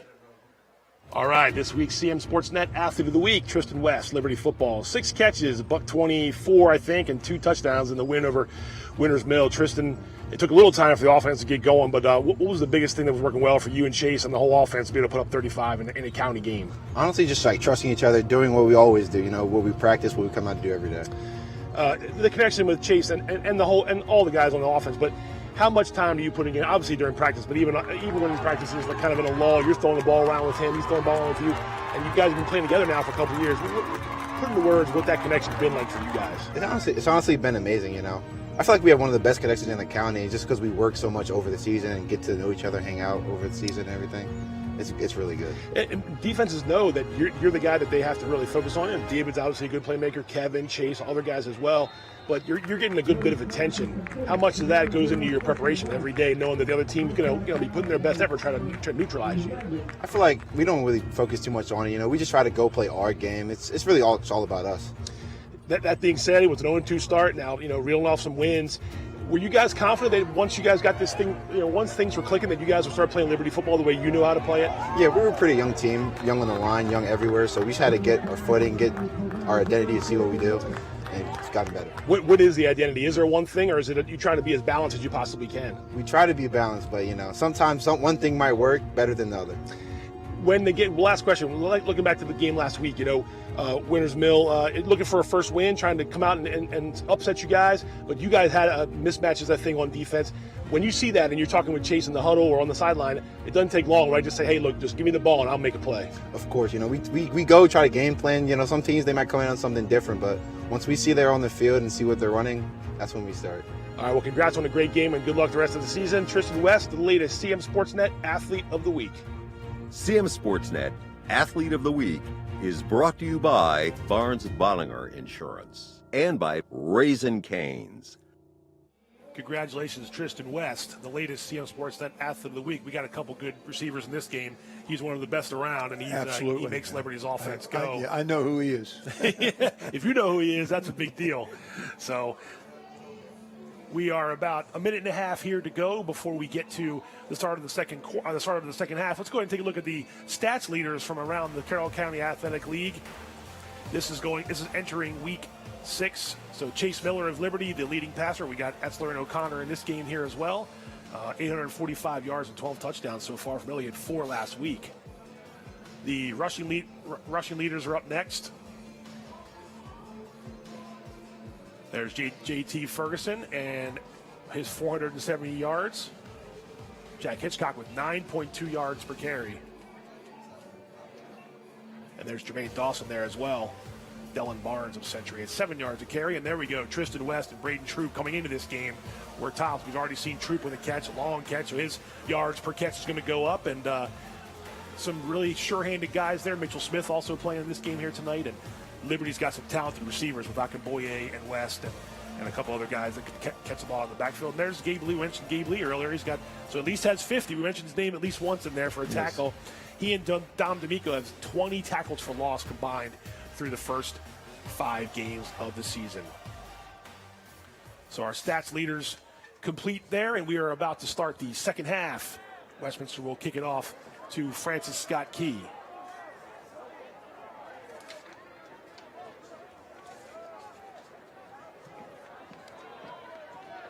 Philosophies don't change, Coach, I wouldn't think, just because of the score. It's second half. You're down by 2 scores. You know what you got to do.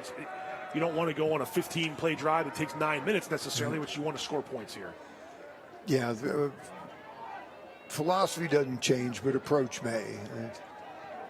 This is a nice return. Colton Feister, he's going to get it up past the 45-yard line. A flag comes in, 2 flags rather, so that might come back, but still a pretty good return by Colton Feister.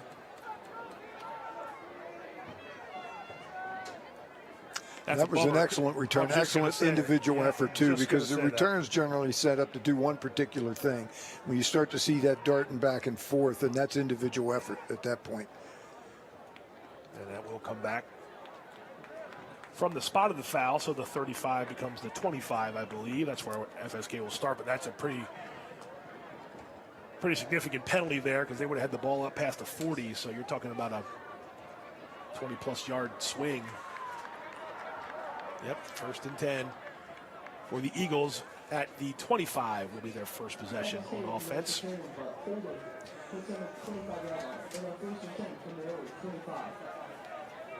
So let's see what FSK can do on their first offensive possession of the second half.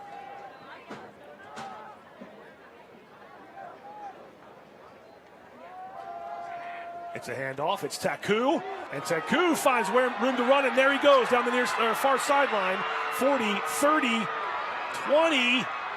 Taku all the way down inside the 5. Exactly what FSK needed after that penalty. Wow. I think you're going to, if we see this again, I think it's just a trap. I think you'll see lineman pull there. See some of there. He comes across, gets a crack on 12, and up he goes. And that's the guy they needed to get a crack on. So that is, let's see, line of scrimmage might be the 2-yard line. So a nifty little 73-yard trap. Yeah, nothing wrong with that. You're only 2 yards away from that being the perfect play right there. Yeah, absolutely. Well, it's 1st and goal, FSK. And whatever you got to do to get it in the end zone here. I mean, I'd come up under center and, sneak it 3 times. Well, let's see what happened. As you got tackle moving. They moved. That's the game in a nutshell. Maybe they're just setting up that slant play again. Who knows, man?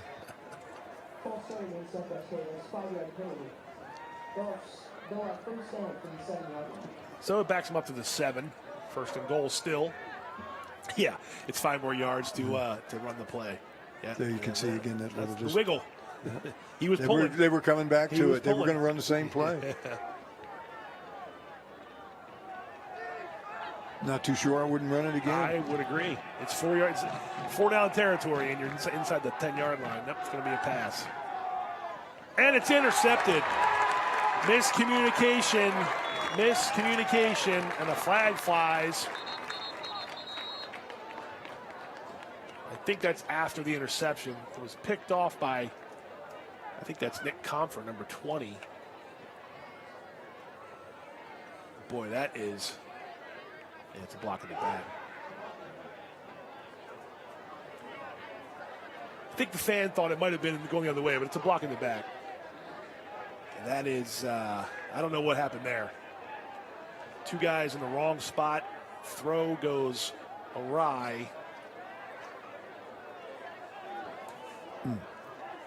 That's golden opportunity. They just let slip through their hands right there. It was Westminster number 20, Nick Comfer on the INT. Boy, oh boy, that's not the way you wanted that. That one hurts. That hurts. They got to, they need to return the favor real quick here if they're.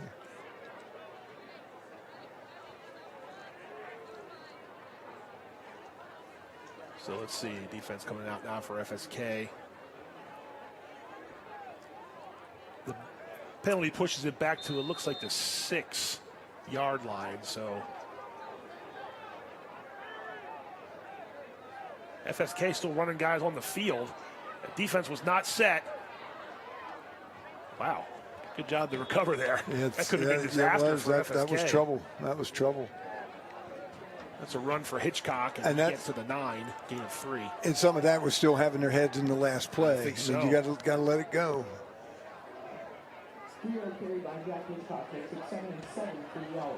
Second down and 7 now. Ball at the 9-yard line. So 2 turnovers, and that one more costly than the first one. Can't let him up out of here. Jet sweep. Jet sweep to the far side. Sprinkle cuts it back in. Now goes back out. He's got a first down and more. All the way up to the 20-yard line. Past the 20-yard line. We're up past the 25, 26-yard line. It's a gain of about 16 or so. Not a bad play to get that first down. No, they get out of the hole. And now they're in business. Here's the handoff. Back up the middle. Positive yards on first down.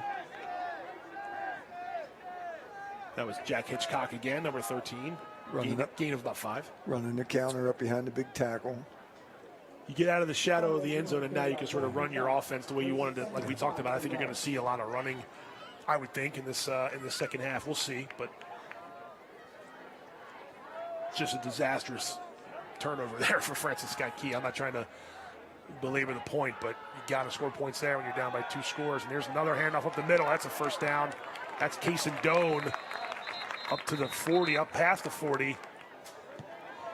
Oh, there's a flag in the backfield. This is kind of what we saw last week against Man Valley. They came out in the second half and decided we're going to ride our big guys here. And that's what they're doing right now, counters and powers.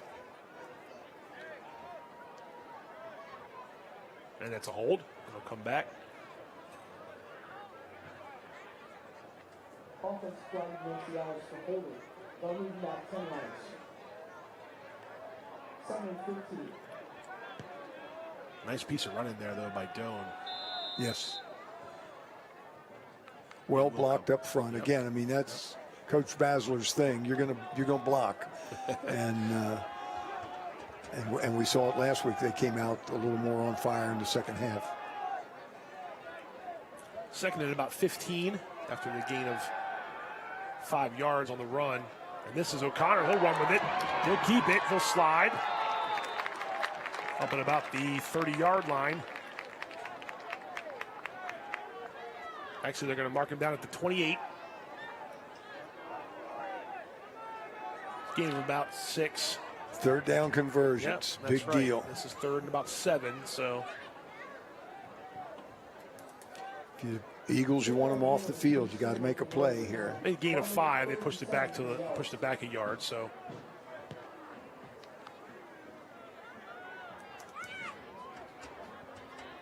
Third and 7.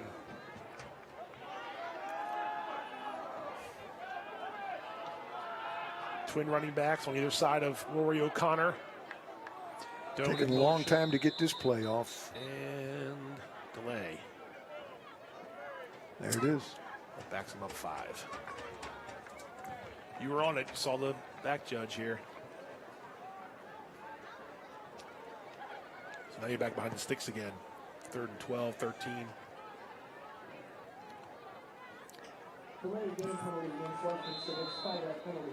The Eagles have to make this play. Yeah, they have to get off the field and off the third down. I would agree with that. Looks like line of scrimmage about the 23. O'Connor drops back. Short drop. Now he's going to come to the near side toward his sideline. Looking for Davia. Davia's got it. And that's enough for a first down. That's good timing. Davia waiting for his quarterback. Knew where the sticks were.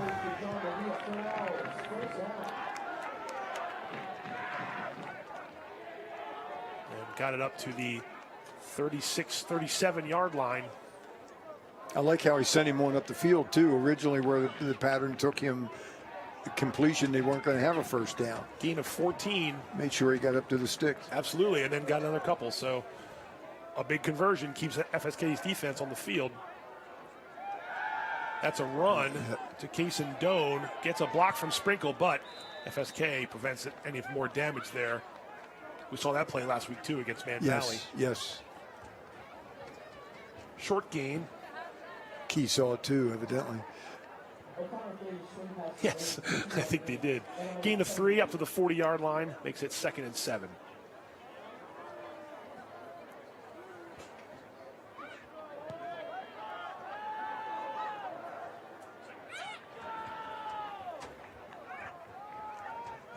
Handoff, whoa, taken down in the backfield. Nice job, FSK. Riley Fitzgibbon. Yep, 72. Nice job. That was a nice job. They needed that one. It's the individual, it's the individual learning as the game goes on. Fitzgibbon, Taylor for Westminster, they're sort of seeing what's happening on these plays. Hey, I'm going to shoot that gap. Hey, coach, I can go in and get this. Obviously, they're not going to go against the scheme, but it's kind of fun to watch the games within the game sometimes when things like that happen. You look at film, the kids look at film, you work against the plays all week, and that's why, right there, that's where it pays off. 3rd and 10 after a loss of 3. And O'Connor drops back to pass. He completes out of the backfield. It's going to be a first down. Still on his feet inside Eagles territory. Just a nice little slip out of the backfield. And that was Canton Runners inside FSK territory, easy for me to say, to the 45-yard line. They've had him a couple times on this drive on 3rd down and more than a little yardage, and the Owls have converted it both times. Runners may have just been in the slot there and just sort of waited for the play to develop and then trickled out. I think he ran across the formation. Yeah, nice outlet pass. And is able to get away from the coverage. Coverage and the pressure, and this is good protection here. And this pass is caught. And that's Isaiah Taylor. And that's another first down. So Isaiah Taylor playing some offense here. Down to the 33-yard line. Eagles can't give up points on this drive. I mean, they down there where they were and turn it over, and now to have created 2 long 3rd down situations and not be able to complete it. This is crunch time now. Here's a handoff. Hitchcock has some room to run. He's going to the left side.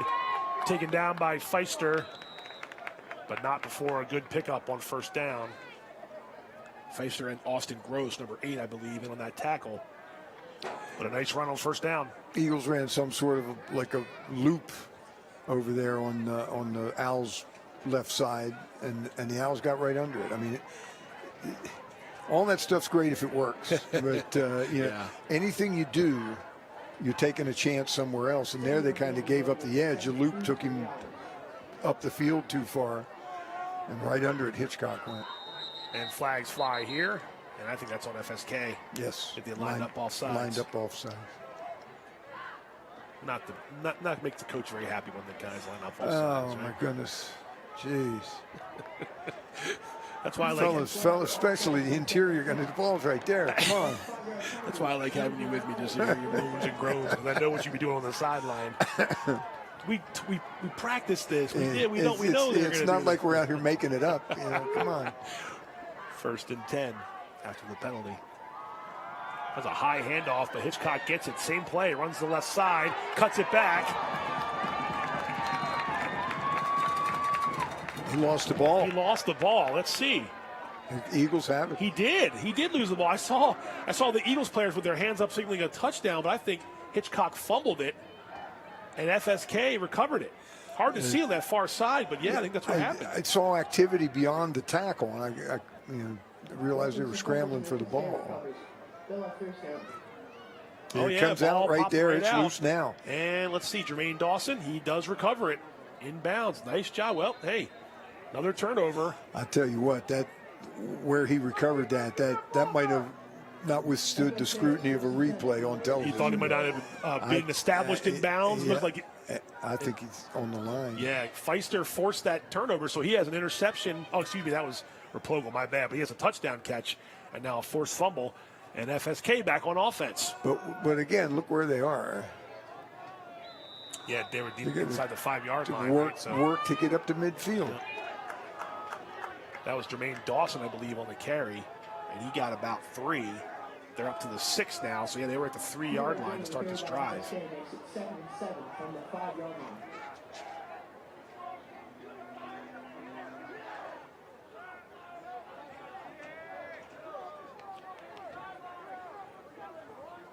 Again, still the 2-score game. Didn't feel like it, but it's still only a 2-score it should be. game. It should be a 1-score game. Yeah, that's true. You're not going to get too many more chances to have first and goal to 2. No. Here's Dawson again. Especially starting on your own 3. Yeah, that's right. They had the 70-yard run on the last possession. They could use one of them right now. They sure could. Hit third and about 4. That was a pair of runs by Jermaine Dawson, so he's spelled Taku here. Hit a 4 and so it makes it 33 for the Eagles.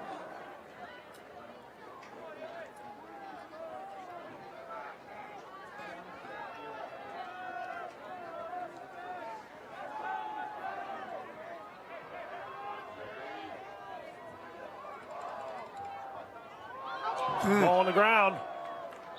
I think Key recovered it. A little trouble with the snap for FSK brings on 4th down. And they did recover it, but it's going to be 4th down. 4th down. Now you got to punt out. And now I'm figuring the Owls are coming for this one. I would think so too. Yeah, well, maybe not. I mean, you're going to get it in the middle of the field anyway. That's true. That's true. Yeah, maybe not. Maybe you just hold them up and get as much field as you can.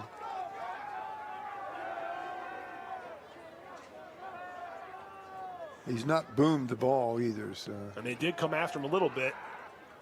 And another one of those good bounces for the Owls. This is Jack Hitchcock. Got through the first wave, got inside the 30. So right back to work go the Owls after that turnover. It'll be Westminster's ball with 1:14 remaining in the third quarter. Nice little juke there by Jack Hitchcock to get 4 yards on the return. But again, now, so you got the turnover, but you couldn't get out of your own end zone. So now they have the ball. At least they're not down at the 3, but they're on certainly a short field. Short field indeed. 1st and 10 at the 26. Might go right up top here. Big change. Nope. Flag flies. This is Cason Doan. He's not going to get much there, if any. Nice job there, Fitzgibbon again, and Colton Feister helps up Cason Doan. See what they call here. It was right off the play. Could be a legal shift maybe or something, a legal motion? Procedure. Well, they're looking over the Key sideline, so I would think it's on Westminster.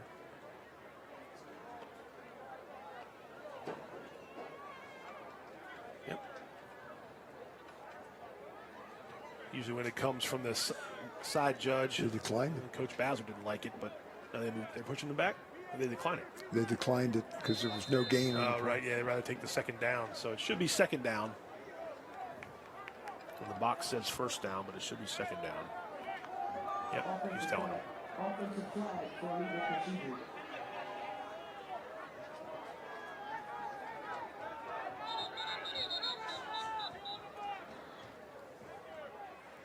There they go. Hey guys, the chain guys can't be talking to each other. It's 2nd down. I'm watching them. I'm watching them talk about what they're doing this weekend.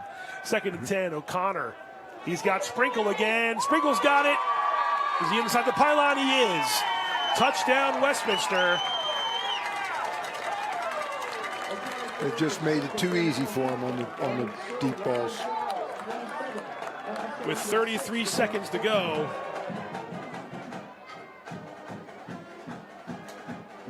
Give Isaiah Sprinkle his 2nd touchdown catch of the night.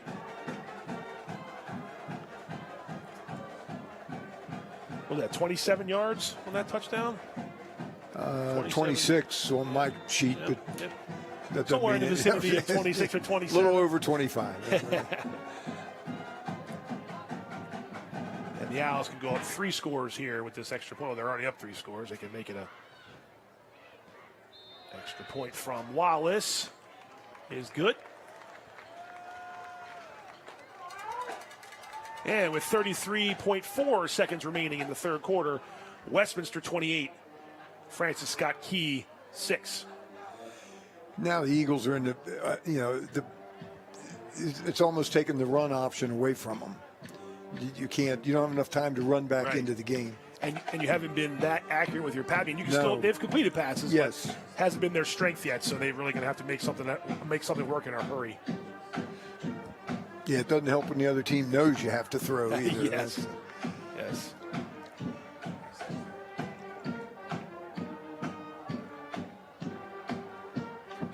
So the Owls looking for their 4th straight win. They would move to, we still got a 4th quarter to go, but they would move to 3-0 in Carroll County. And this already is the most points they've scored in a game this year. They don't get that good bounce. Oh, nice That's reverse, a nice reverse. Yep, Jermaine Dawson. Well, Westminster closed on that in a hurry. He had some room to run on this sideline, and the Owls sniffed that. I like that play. I like the play on the return, but also a good job by Westminster and Jermaine Dawson. Yes, they basically, when you go down a kickoff, you have a lane. Yep. And if you get bumped out of your lane, you need to come back into it. But plays like that, we got a flag on top. Oh, yeah, we of did have a everything flag. else. Okay, so that'll back up FSK. Plays like that with a quick change of direction, you can get tricked out of your lane, and that's what they were looking for there. And the Owls weren't buying it. So there's a hold during the run back. That'll bring it back to the 17-yard line, pardon me. Should be the last play of the quarter here once FSK snaps the ball. Stranger things have happened, but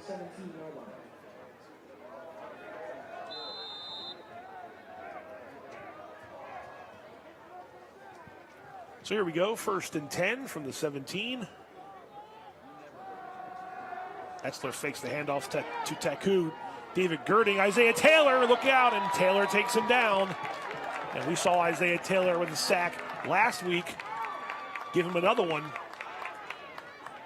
And that will bring the ball back to the 11. So Loss of loss of 5 or 6, and that's going to be the end of the quarter, and we'll change ends. But boy, Etzler got away from Girding at first, but not Isaiah Taylor, and he definitely is a presence on their defense, number 12. Oh, yes. Yes. You saw, you mentioned it, there's your 3rd quarter score, Owls 28, Eagles 6.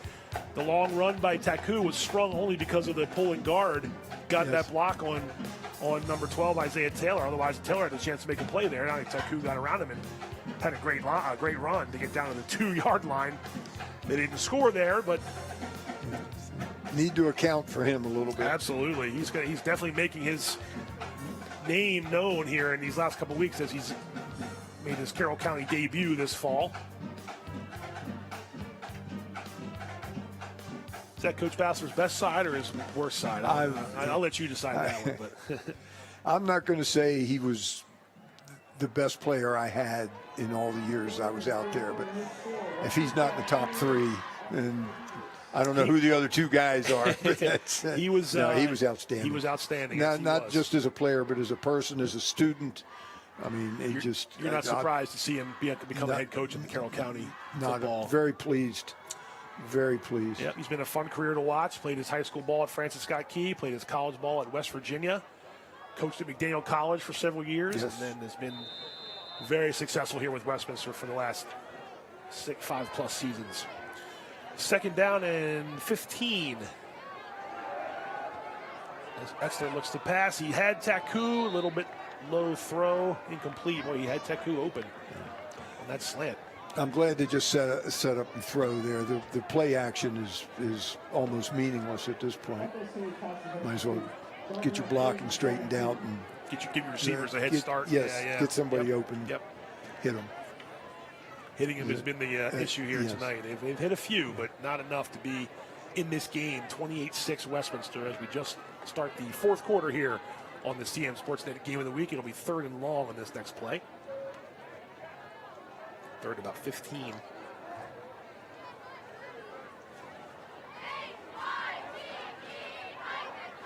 I think it's safe to say just Westminster's got a few more playmakers than FSK does. They certainly have big playmakers. That's unquestioned.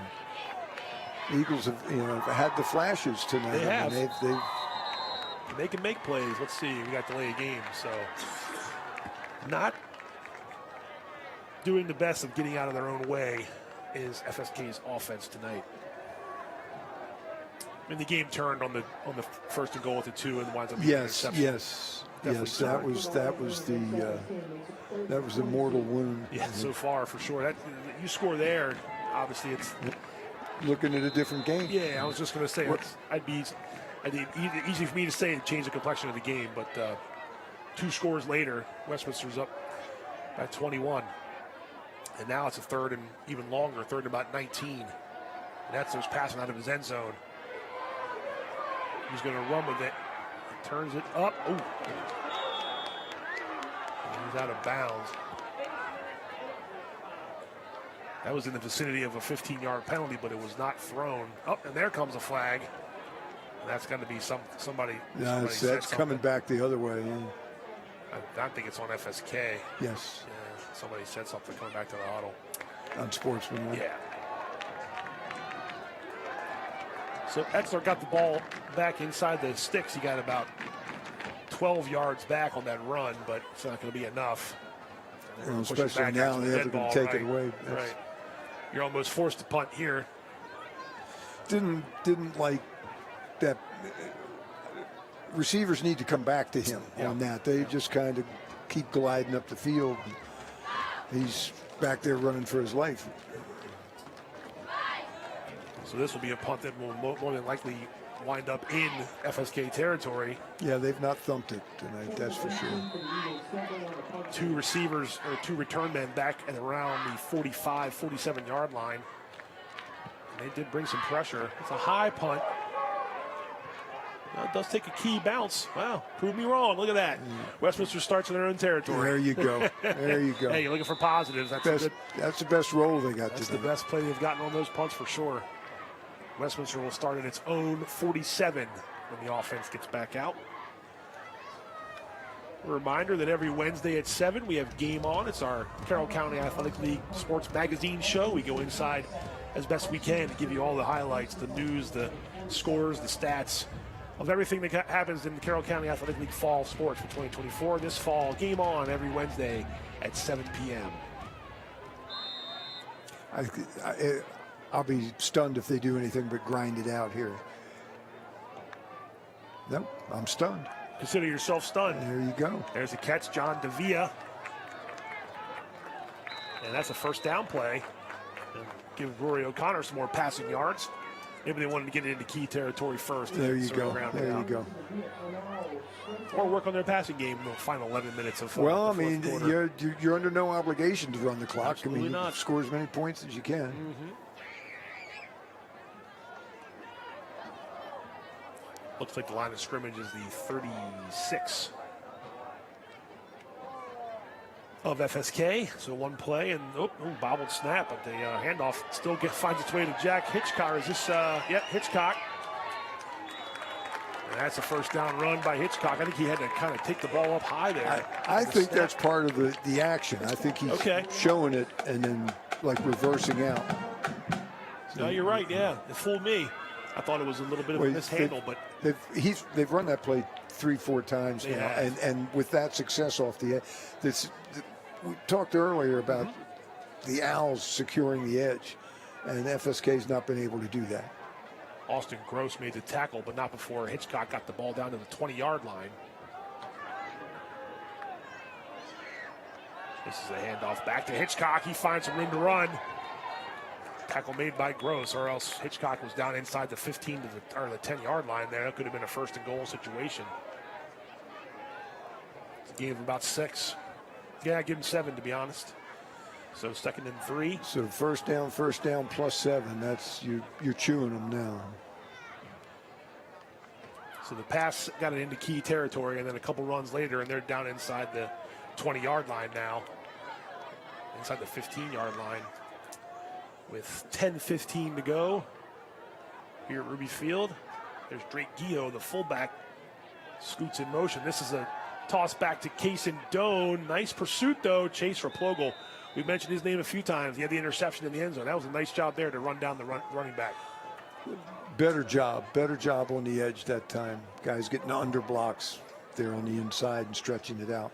It wasn't enough for a first down, but it was a good run there by Replogle. Now it'll be first and goal. I believe that the line of scrimmage is the 10-yard line, so first and goal from the 10. Westminster's already scored the most points in a game this year tonight. Looking for more. O'Connor will hand it again. Yes. Get behind some of the big guys. Yeah, that's just a counter, bringing the two big guys around. That was Fitzgibbon again for Key on the tackle, 72. But Cason Doan gets the ball down to the 6. It's a gain of 4. Second and goal. 5-yard gain of carry for Westminster makes it 2nd and 5 from the 5. Coming up on 9 minutes remaining in the fourth quarter.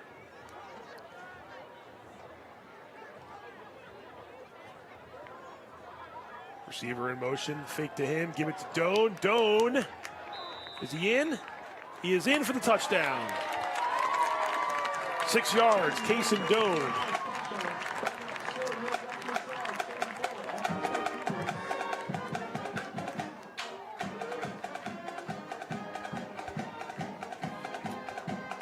Two rushing touchdowns, two passing touchdowns tonight for Westminster's offense.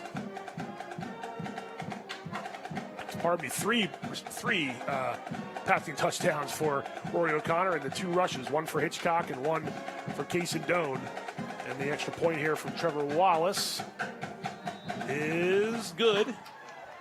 And with 8:49 to go, it's 35 for Westminster and 6 for Francis Scott Key, and that all but cements it right there. I know we got a lot of time left in this game, but that's a drive that was balanced, and the big pass set up the runs, and we saw him run the ball right into the end zone. Yeah, now you got to dig a little bit now. Now it's up to the coaches. What do they want to work on? You're going to work your run stuff, or you're going to try and throw it. Not had a lot of success. Some success, as you said, but not a lot. Right. Misfired a lot. Do you work on that? Yeah. You throw 3 of those, and you only use up 12 seconds, and then they have the ball back again. So how do you want to negotiate or matriculate through the next 8 minutes? Looking Bill and Dawson are back deep, and Westminster will kick off from its own 40. One of the things that most teams dislike is getting on a running clock.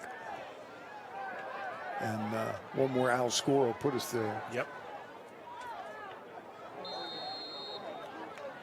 And the return gets up to about the 25 or so. Let's see what we got here. Yep, that was Feister on the return, actually. He was back deep. Colton Feister, number 6. So the Eagles offense comes out again at the 26-yard line. That's where they'll start. We don't look ahead, of course, but in 2 weeks' time, Westminster Liberty is on the schedule, and it's been a great game last couple of years. Yes. And if everything kind of holds, look forward to seeing that one again. First things first, got to get through this one, and of course, next week, Westminster heads to Century. But in terms of the top 2 teams in the county, there's a pass complete to Dawson as he gets it up. That's a first down, up to the 40. It's a nice job. And you want to work, the score indicates that this game has pretty much been decided. What do you want to do with the next 8:33? You were just talking about it a second ago. Do you want to work on some stuff, or you actually want to try to do what you came here to do on a couple of these last drives? I think that's Both, the same. maybe. Yeah, that's the same thing, Right. really. I like what they did there. Let's control the ball. Let's go down here.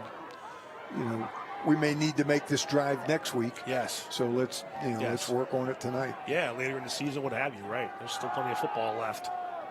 Same play. And that's again, Jermaine Dawson. He makes a man miss near midfield.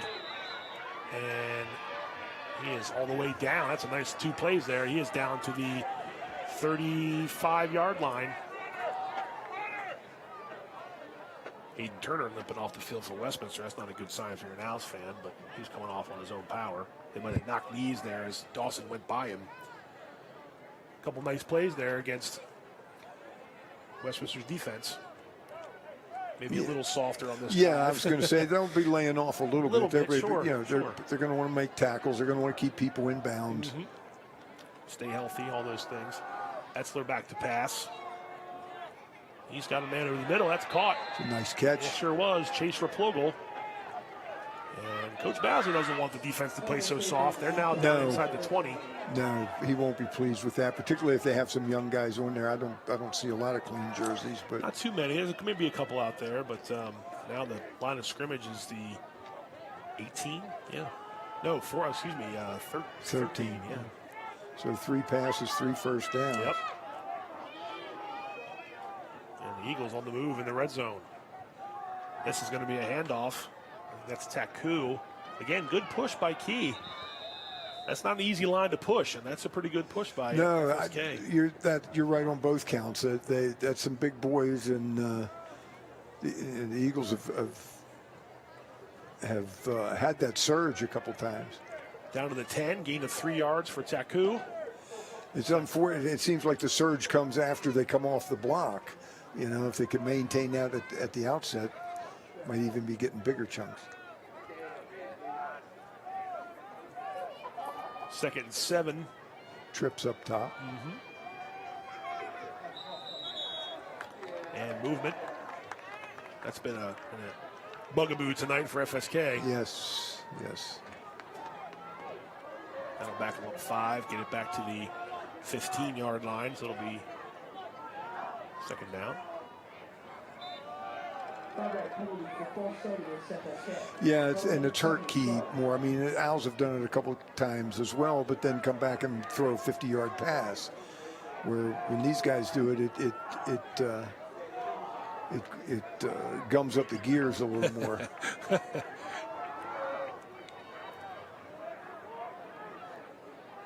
You don't want the gears gummed up when you're trying to come back. No, you want to kind of run smoothly. Yep, you want to be smooth. There's another handoff.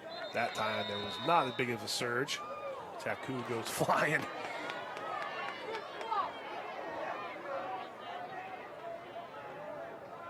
He wants the penalty. Westminster says we didn't do anything. Yeah, Coach Basler telling his kids, just get back in the huddle. Get back in the huddle.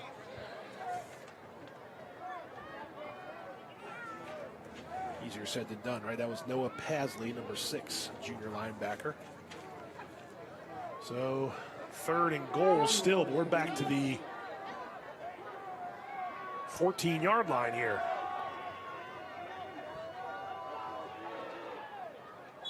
Oh, somebody might have got a little too he came across anxious on that. That was the Comfer.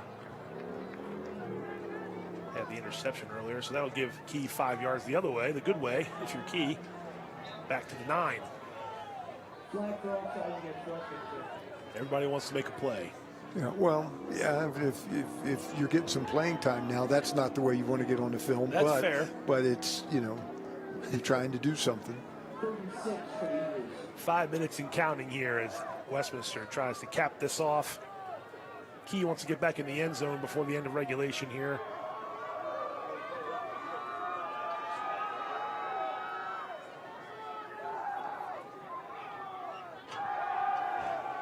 Here's a pass over the middle. Caught. Yes, Colton Feister. There you go. So the Eagles on the board. Somebody might be cramping here in the end zone, but that is a touchdown. 9-yard touchdown pass. That's his 2nd. Now that shows me a little bit of something. Yeah. I mean, they could have just laid down, felt bad for themselves, but they did their job, did their work, got up the field and scored. Could have just run the ball on the line a couple times and called it a day. Stay off the running clock this way. Yep. And I think that's Feister just having some cramps down there in the end zone, I think. Maybe it's not Feister. I can't see who it is. I shouldn't speculate. But somebody's down there. The athletic trainer's coming out. And they'll tend to the Eagle on the ground. But, yeah, I think that was a nice drive if you're FSK. And I know the outcome's already decided, but you're trying to win the game, or you're trying to get back in the game still. So. And, again, things you want to work on, you may need that drive. Yeah, that play, those first downs, Coach Bowser still coaching with 4.5 minutes left. Oh, absolutely. Yeah. He'll be coaching tomorrow morning, too. So that's yes, he will. So I would say Eagles are going for 2 here.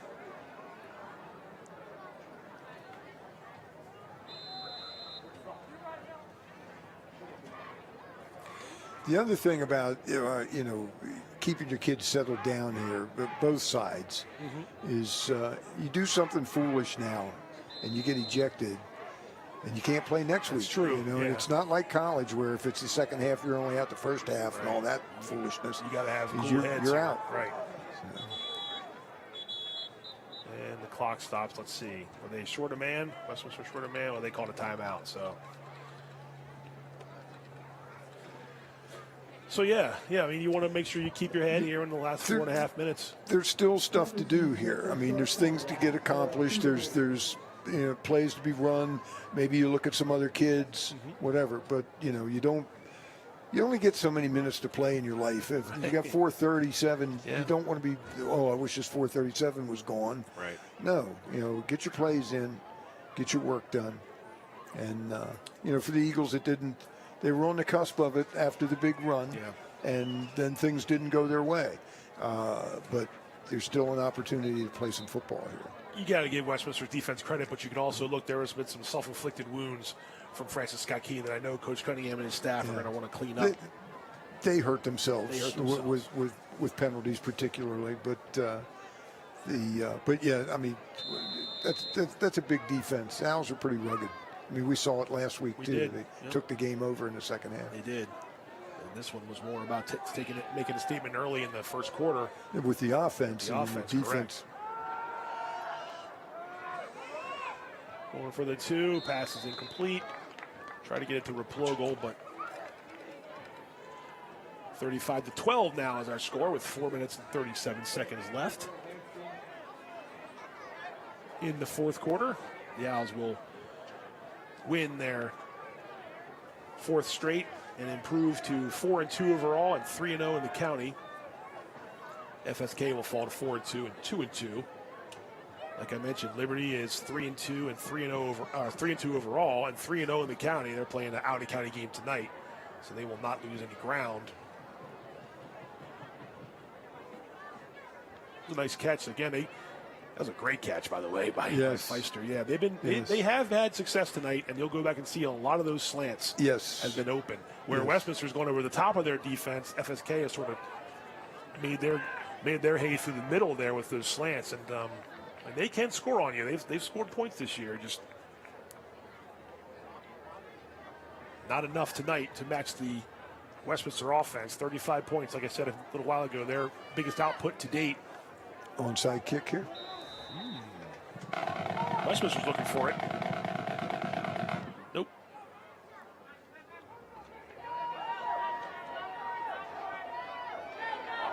And this is a nice return by Keem Warfield up past the 40.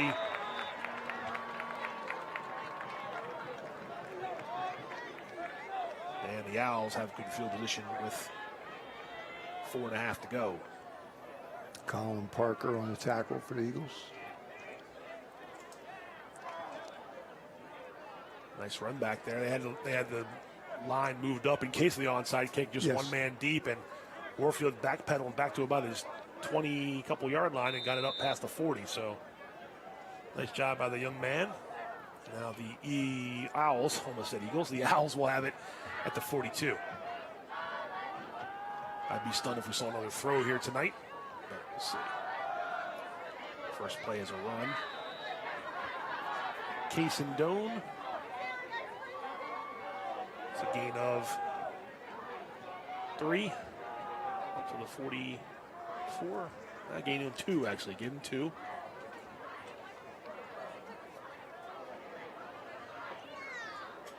Coming up on 4 minutes remaining. Now you're also just trying to stay healthy. Yes. In the final 4 minutes. Yeah, and in that regard, I'm surprised to not see more clean jerseys. Ooh, nice job there. Well, that's Jack Leonard, I believe, 19 for the Eagles. He had to stop playing, that's for sure. One of their top tacklers. He made a nice move there to get into that backfield quickly. No cut back there. That's how you do it. You even tackle him up high, which I know you might not like, but he got the job done. I'll take the result. I'll take the result. It's back to the 40, loss of 4. It's not always artwork. It's also 5, yeah, right. Now I think it's loss of 4 technically, so it's 3rd down and long.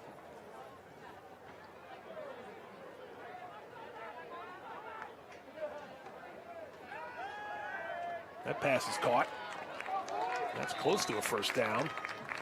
Making the catch, John Davia. He is right near the sticks. Let's see, are they going to give it to him? Yes, they are. So 3rd and long, no problem tonight for the most part for Westminster.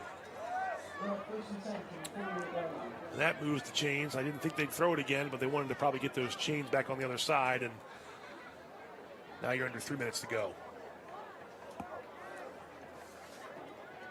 So it looks like Hitchcock is done on the sideline. It's Casey Doan in the backfield. We've seen him a lot tonight, but he is the sophomore. Big difference in this game is O'Connor's he's throwing a sharper ball. Etzler struggled at times. I agree. He's had guys open, throwing the ball and in bad situations, they're running around, running, scrambling, whatever. Hard to make throws that way sometimes, but he had guys he had a shot at hitting. Wasn't best circumstance, but here I'll break some news for you. Winters Mill 32, South Carroll 26. Final score tonight. There you go. And that's Winters Mill's first victory. There you go. Probably felt like a long time coming after last year's successful 9-win season, but they did get their first win tonight. It's a county win. And O'Connor's going to throw it and completes it.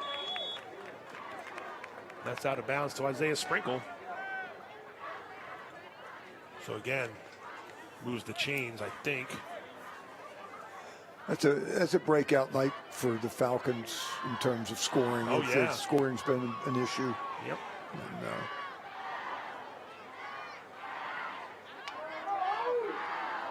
coming up on 90 seconds remaining.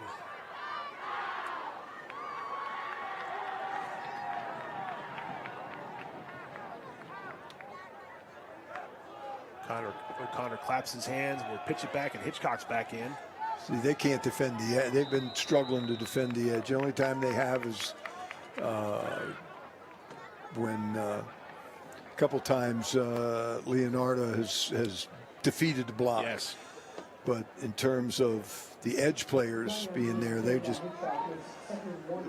Owls establish the edge. They get the head to the outside shoulder, get the guy turned, and there's a whole bunch of territory out there. It's a 7, 8, 9 yard run every time they run that play. Yes. They just got 9 right there. So under 1 minute to go, 50 seconds and counting as the Owls wrap up this victory here on their home field.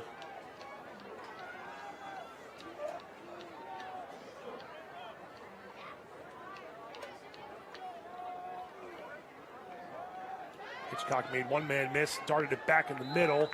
He's going to get a first down, and that's probably the last snap. And coaches taking the headsets off on the home sideline, and that's a good feeling as you celebrate your 4th straight victory. And there will be no more snap. The clock runs after that Hitchcock run. And we'll see some handshakes here in about 15 seconds at midfield, as the Owls will improve, like I said, to 4-2 with their 4th straight win, and a convincing one. It was just too much early on, and then they established themselves, coach, and they got themselves a convincing victory here at Ruby Field. An impressive win for the Westminster Owls. Yeah, the big play was the interception down there, and that's a credit to the Owls. They weathered the storm and came up with a play, and after that, it was Katie bar the door. Yeah, it was. You don't want to get into the track meet there. You don't want to get into the back and forth. And again, that was the kind of the crushing play for FSK not to score down there at the 2-yard line. Handshakes at midfield. FSK will fall to 4-2, 2-2 in the league, and Westminster stays unbeaten in the Carroll County Athletic League. And we've got a final score at Ruby Field here: Westminster 35, Francis Scott Key 12. Another victory for the Owls. You talk about identities, coach, and what you want each team to have their identity at this point in the season. If you don't have it yet, you think you're in bad shape, but I think Westminster knows its identity now, and as we turn into the second half of the regular season. And that's a great point. At the varsity level, that's what you want. You're looking to create that identity. with the younger kids, we talk to younger kids all the time about we're not a team yet. Right. You know, with the 9th and 10th grade kids, you're looking at, they don't quite grasp what we being bigger than me is. And by the time you get to varsity, you have that. So now you can do what you were just talking about, which is now we know we're a team. We know what kind of team do we want to be. And that they took, you're right. They took a big step toward that tonight. And then the same for FSK. I mean, they know what they've been through the first 5 weeks. They were off to a great start, 4-1, 4-2 is still a great start. This is going to give them some things to work on. And I would think, as you talk to Coach Cunningham next week as he prepares for Week 7, it's going to be the penalties and the self-inflicted things, the things they did themselves that caused the biggest problems for Keene. They're 4-2. They have, I think they still have Man Valley to go. I mean, so you're talking about you're a 1A school playing bigger schools, which is what they were tonight, and acquitted themselves very well at various times. Sustaining it was an issue, but I mean it's 3 weeks now until you start worrying about playoffs and this, that, and the other. But you get another win or two in there somewhere, and now you're looking at maybe even starting the playoffs at home and some of that kind of thing.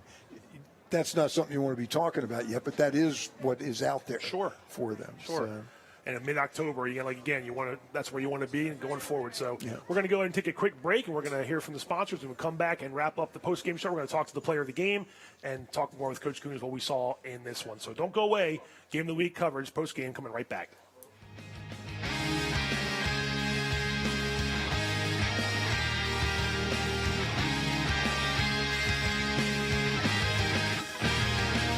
Hungry? Genova's to go. Pizza, pasta, subs, and more. Fresh hot pizza right from the oven. Genova's to go. A mouth-watering cheesesteak just off the grill. Genova's to go. Fresh baked bread and plump wings seconds from the fryer. Genova's to go. Genova's to go carry-out, delivery, mobile device, and online ordering is available at all locations. Westminster, Hampstead, Manchester, and our newest dining room in Eldersburg. For lunch, dinner, or any time in between. Genova's to go. There's a lot about Sarah and Tara that's exactly alike. They drink the same coffee, they have the same great job, and they both have a high-quality education. The only difference? Sarah spent her first 2 years at Carroll Community College, getting the same exceptional education, but at less than half the cost. So while Tara uses her paycheck to make student loan payments, Sarah can use hers for other things, like going out for coffee. Get started at carrollcc.edu.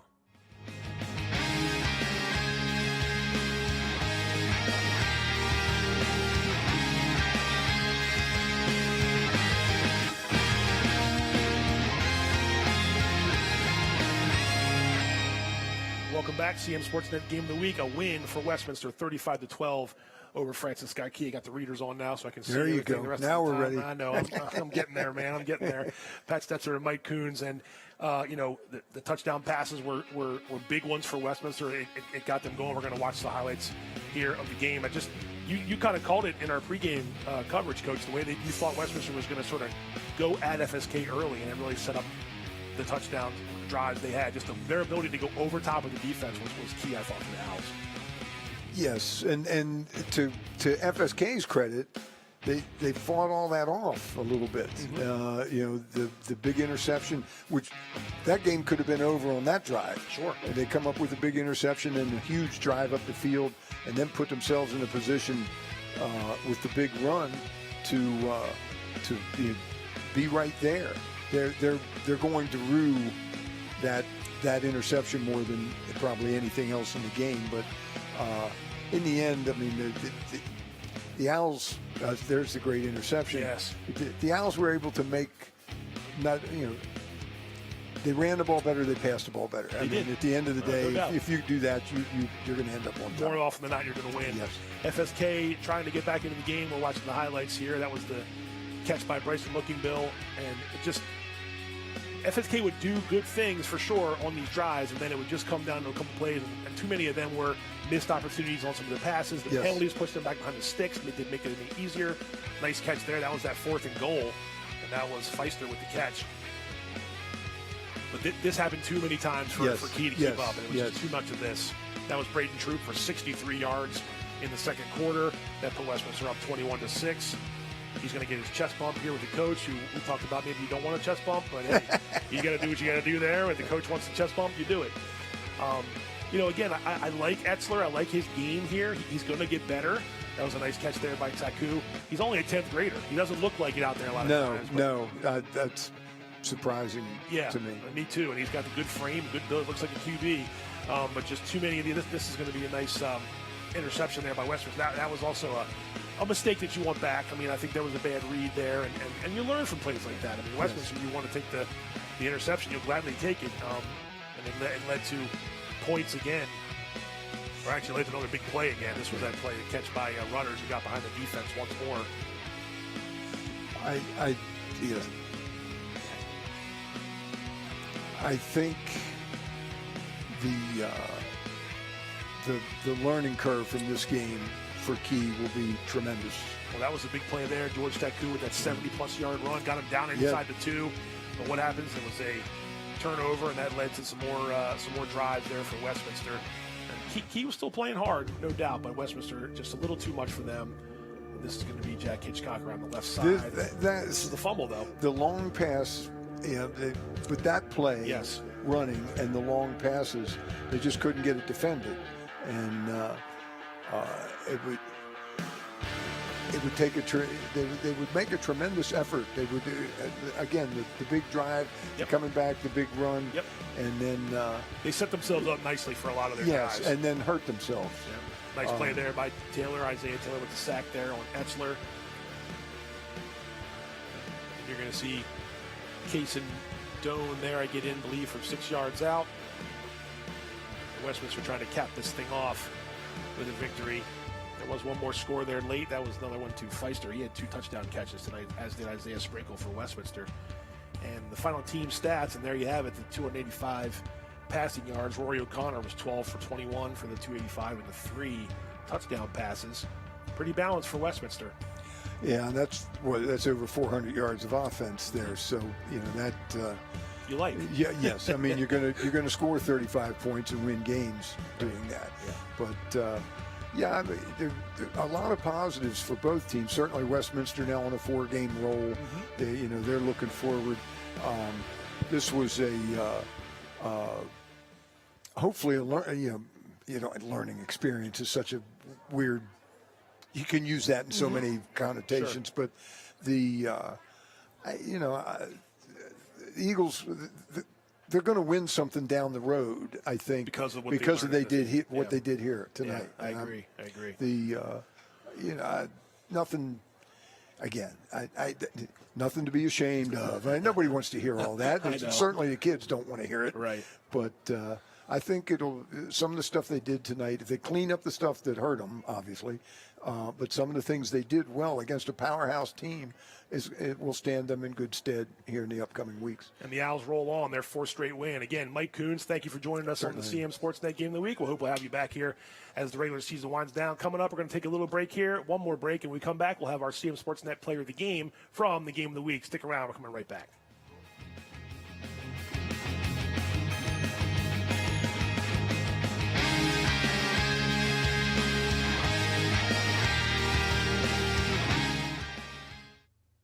The Community Media Center of Carroll County is partnering with the Liberty High School PTSO to present the nonpartisan South Carroll Board of Education Candidates Forum on Thursday, October 17th at 6:30 p.m.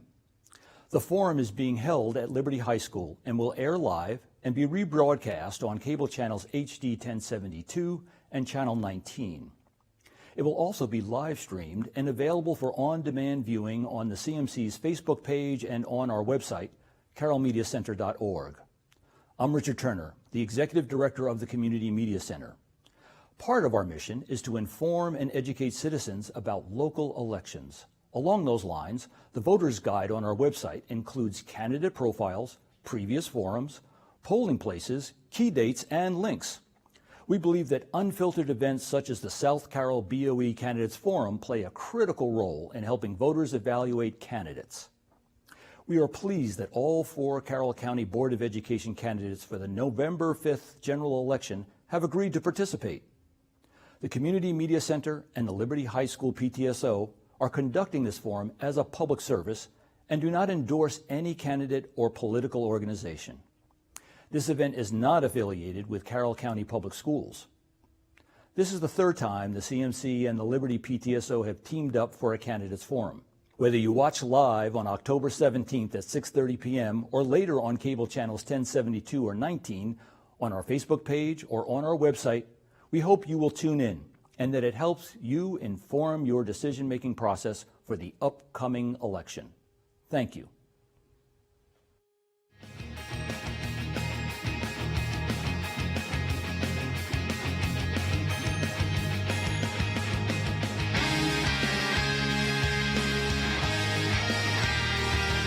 CMSportsNet Player of the Game is brought to you by Novus to Go and by Anna Rundle's Dermatology. All right, welcome back, CM Sportsnet Game of the Week, and now I'm here with the CM Sportsnet Player of the Game, Isaiah Sprinkle, senior wide receiver for Westminster. A couple of touchdown catches today, Isaiah, and I will talk about all the ones, the one you almost had too. But hey, first of all, congrats on the win, and just tell me how you thought the offense prepared for this week and how you guys got the job done in the big win against FSK. Well, a lot of it goes out to Coach Bass. He's always been on us, but especially this week. He said this week's got to be a turning point for us, and it's got to start here, and it's got to go week by week, and I got to keep on getting stronger. What's been the biggest strength? We'll talk about tonight's game first, but in a second. But 4-game win streak now. You had two tough customers in the beginning, Franklin and Frederick. What did you learn about those games that's got you going here now in this 4-game winning streak? Well, what I learned is to just trust my linemen. They do the job, and they do the hardest job, and then they get it done. So I trust them. They trust me. It starts to come together. 2 touchdown catches tonight, and let's talk first, though, about the one you wanted back. I know that's not the one we're going to highlight, but jokes aside, I mean, there's always something to work on. So you know what you did wrong on that play and turned it into an interception. Is that what kind of motivates you to say, hey, throw that away? I know what I did wrong. Let's focus on the 2 touchdowns I had instead. Yes, sir. And my coach has always been preaching to me, you're 90-yard touchdown guys. You got to keep. You can always do it. So just take it play by play and don't focus on the big things. Just keep on doing what you're doing. We talked in August about this team and how it lost the reigning player of the year in Kyrese Walker. Rory O'Connor comes in. Okay, in the beginning of the season, maybe his completion percentage wasn't great. It's starting to come around now, and you guys are starting to build that trust and bond. How much have you worked? Obviously, you work hard in practice. How much you worked off the field to just establish that? Because you got a lot of guys you can throw to, like you just mentioned. There's a 60, 70-yard touchdown waiting to happen on offense. How much has that really come together these last month or so? We've been working since 8th grade. The 8th grade, we've been waiting for this moment, and now it's here. So really, it looks like it's hard for us, but really it's just nothing. We've been doing it since 8th grade, so I can keep on going with it, right? Sir. Yeah, absolutely. Every win builds confidence, and there's still some big games on the schedule. I know you got Century next week and then Liberty in 2 weeks' time. If everything shakes out, that's a really big game on the schedule, and you're not going to look ahead. I know that, but as these wins, you guys did this last year, put together a 7-game win streak.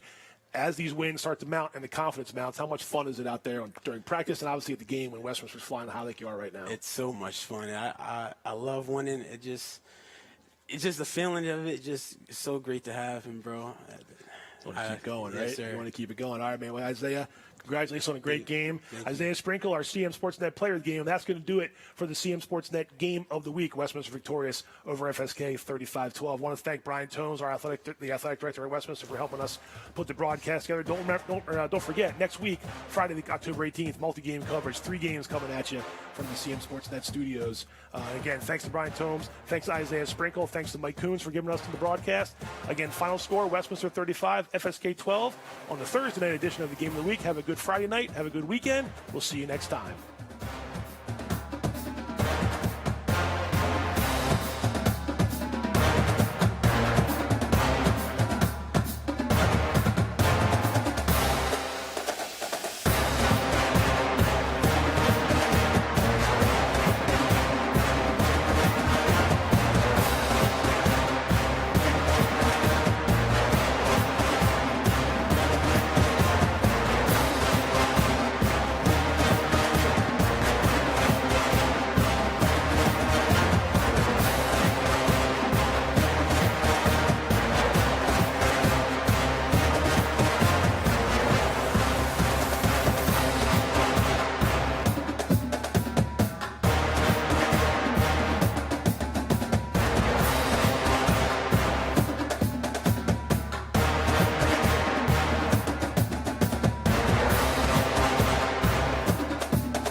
Hungry? Genova's to go. Pizza, pasta, subs, and more. Fresh hot pizza right from the oven. Genova's to go. A mouth-watering cheesesteak just off the grill. Genova's to go. Fresh baked bread and plump wings seconds from the fryer. Genova's to go. Genova's to go carry-out, delivery, mobile device, and online ordering is available at all locations. Westminster, Hampstead, Manchester, and our newest dining room in Eldersburg. For lunch, dinner, or any time in between. Genova's to go. There's a lot about Sarah and Tara that's exactly alike. They drink the same coffee, they have the same great job, and they both have a high-quality education. The only difference? Sarah spent her first 2 years at Carroll Community College, getting the same exceptional education, but at less than half the cost. So while Tara uses her paycheck to make student loan payments, Sarah can use hers for other things, like going out for coffee. Get started at carrollcc.edu.